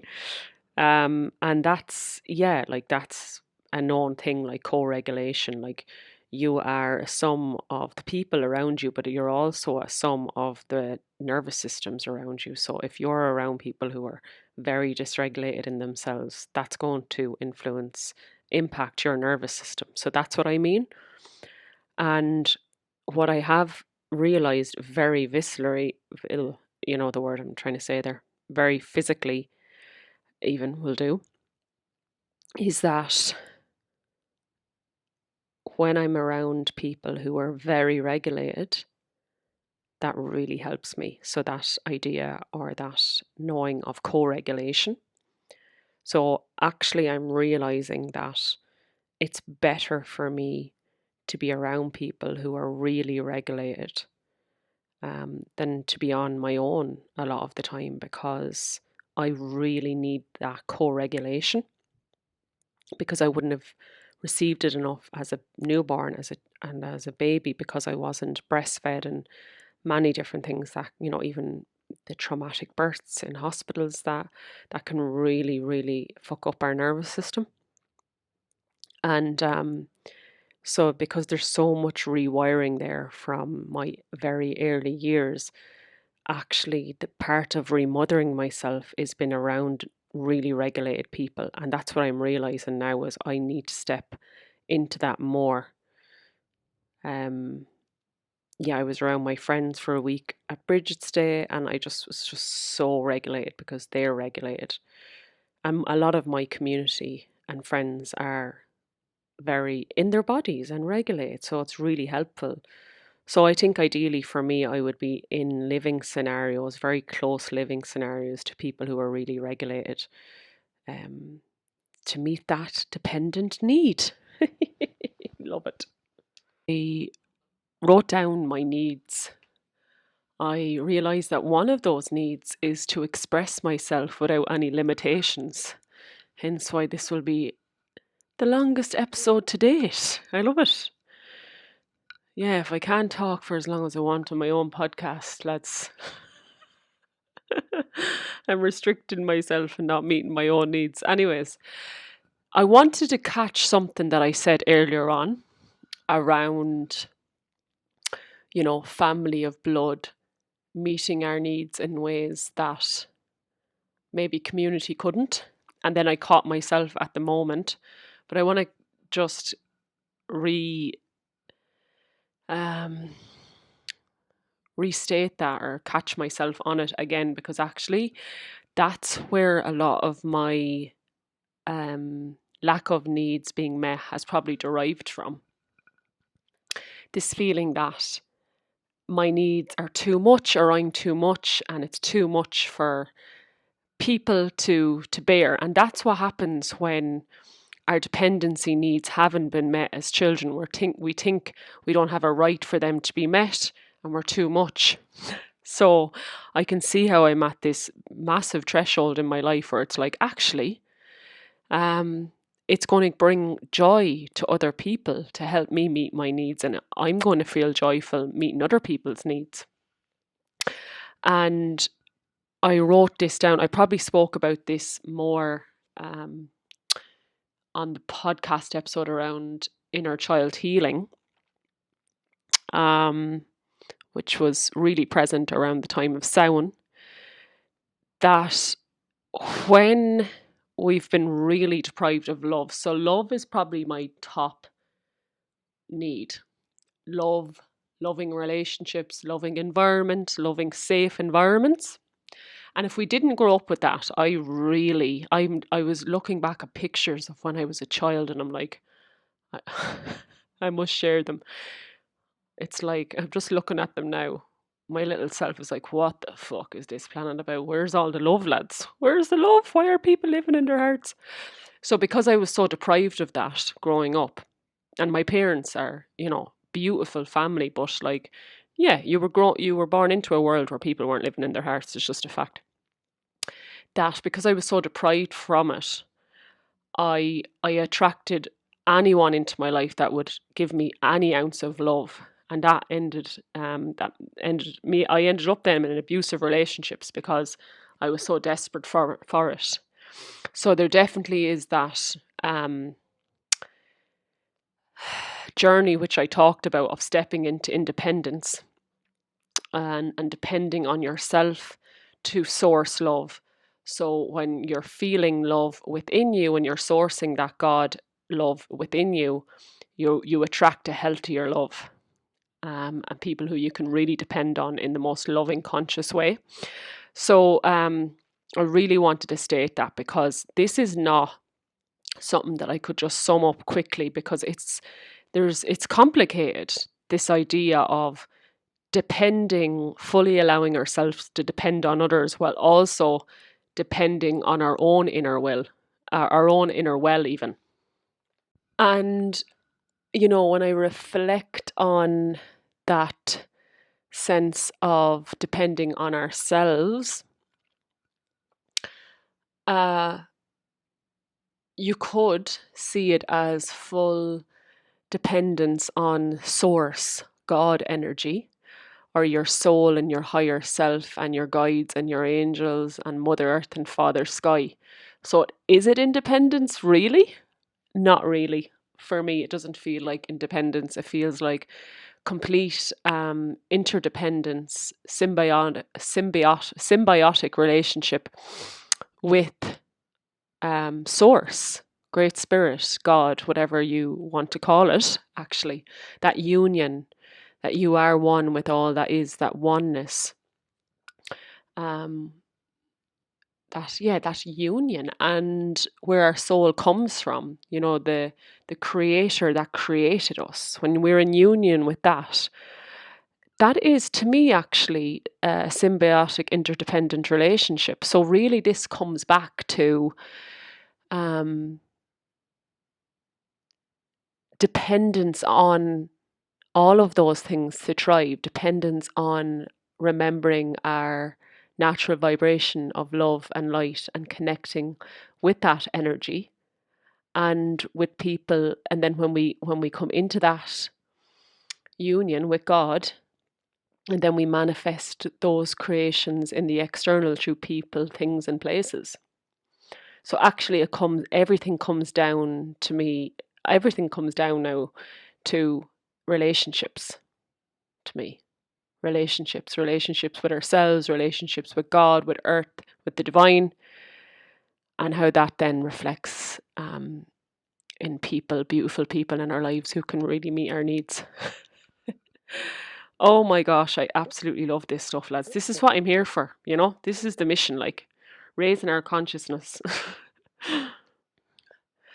So, unlike other podcast episodes, lads, this one is probably because it's so long, it's probably obvious, but I've recorded it over the space of 5 or 6 days, which has been beautiful because it's really gave me an opportunity to reflect and integrate more what I spoke about,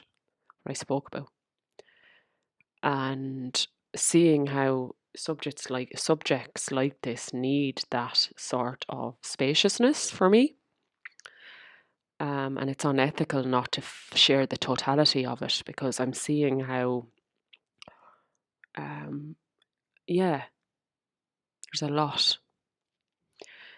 So this is about 6 days after I recorded the first half.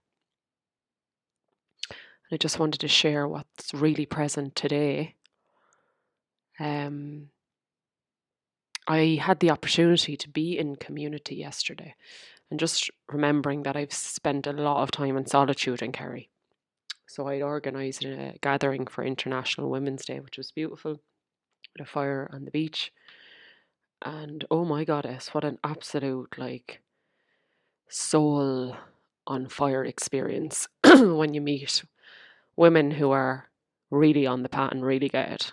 I haven't really experienced that much since I came here, and it's like, oh my God. And I have, but not much. A lot of people move here for solitude, you see. Anyways. So just that reminder of how much I really need that and depend on that. And yeah, it's interesting because then I was feeling so ignited by that. I ended up going to something else last night. There was 2 beautiful Irish singers from the Aran Islands down doing a gig here, and it was really beautiful, but I'd stretched myself and it was too much for my nervous system, and I was in a jock going to bed. And when I woke up this morning, and it's this fine line between seeking outside of ourselves and needing to be in community. And when we seek too much, seeking for me is when my body is saying, no, I need to go. You've had enough now. You need to rest. And this is like addiction to the crack sometimes that I have, because I love the crack. And last night was beautiful and I've no regrets, but it's that disciplined mother energy that I really need right now on my path. As I've mentioned before, one of the main reasons I'm in Kerry is to remother myself with the support of the energy of Dear Mother, and noticing this balance of going within and going without. So seeking within, or not going within, and then also allowing ourselves to receive in community. It's gonna take me some time to get this balance right.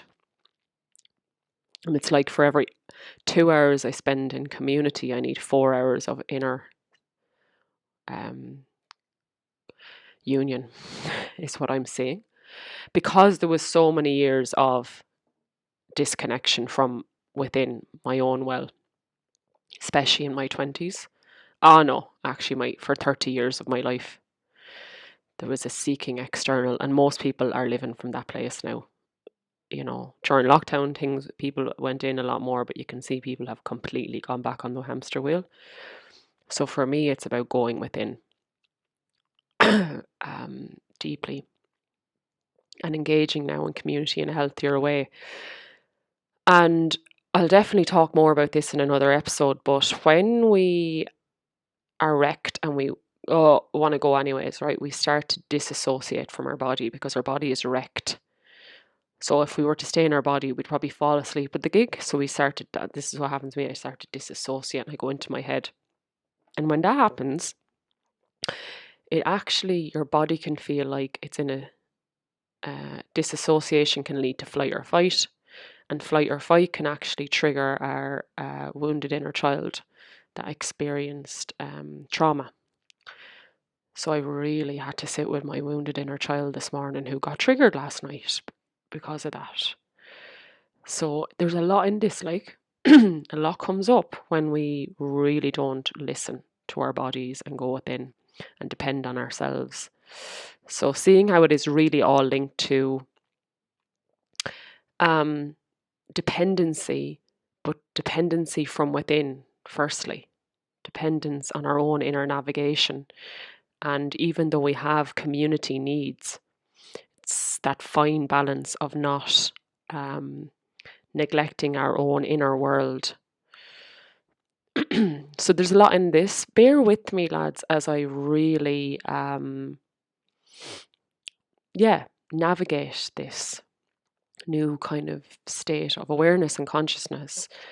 I feel like I'm a little newborn baby in terms of like new earth consciousness, and it's going to be a lifetime of healing many, many, many, many thousands of years of disconnection in the lineage. So there's this morning's reflections.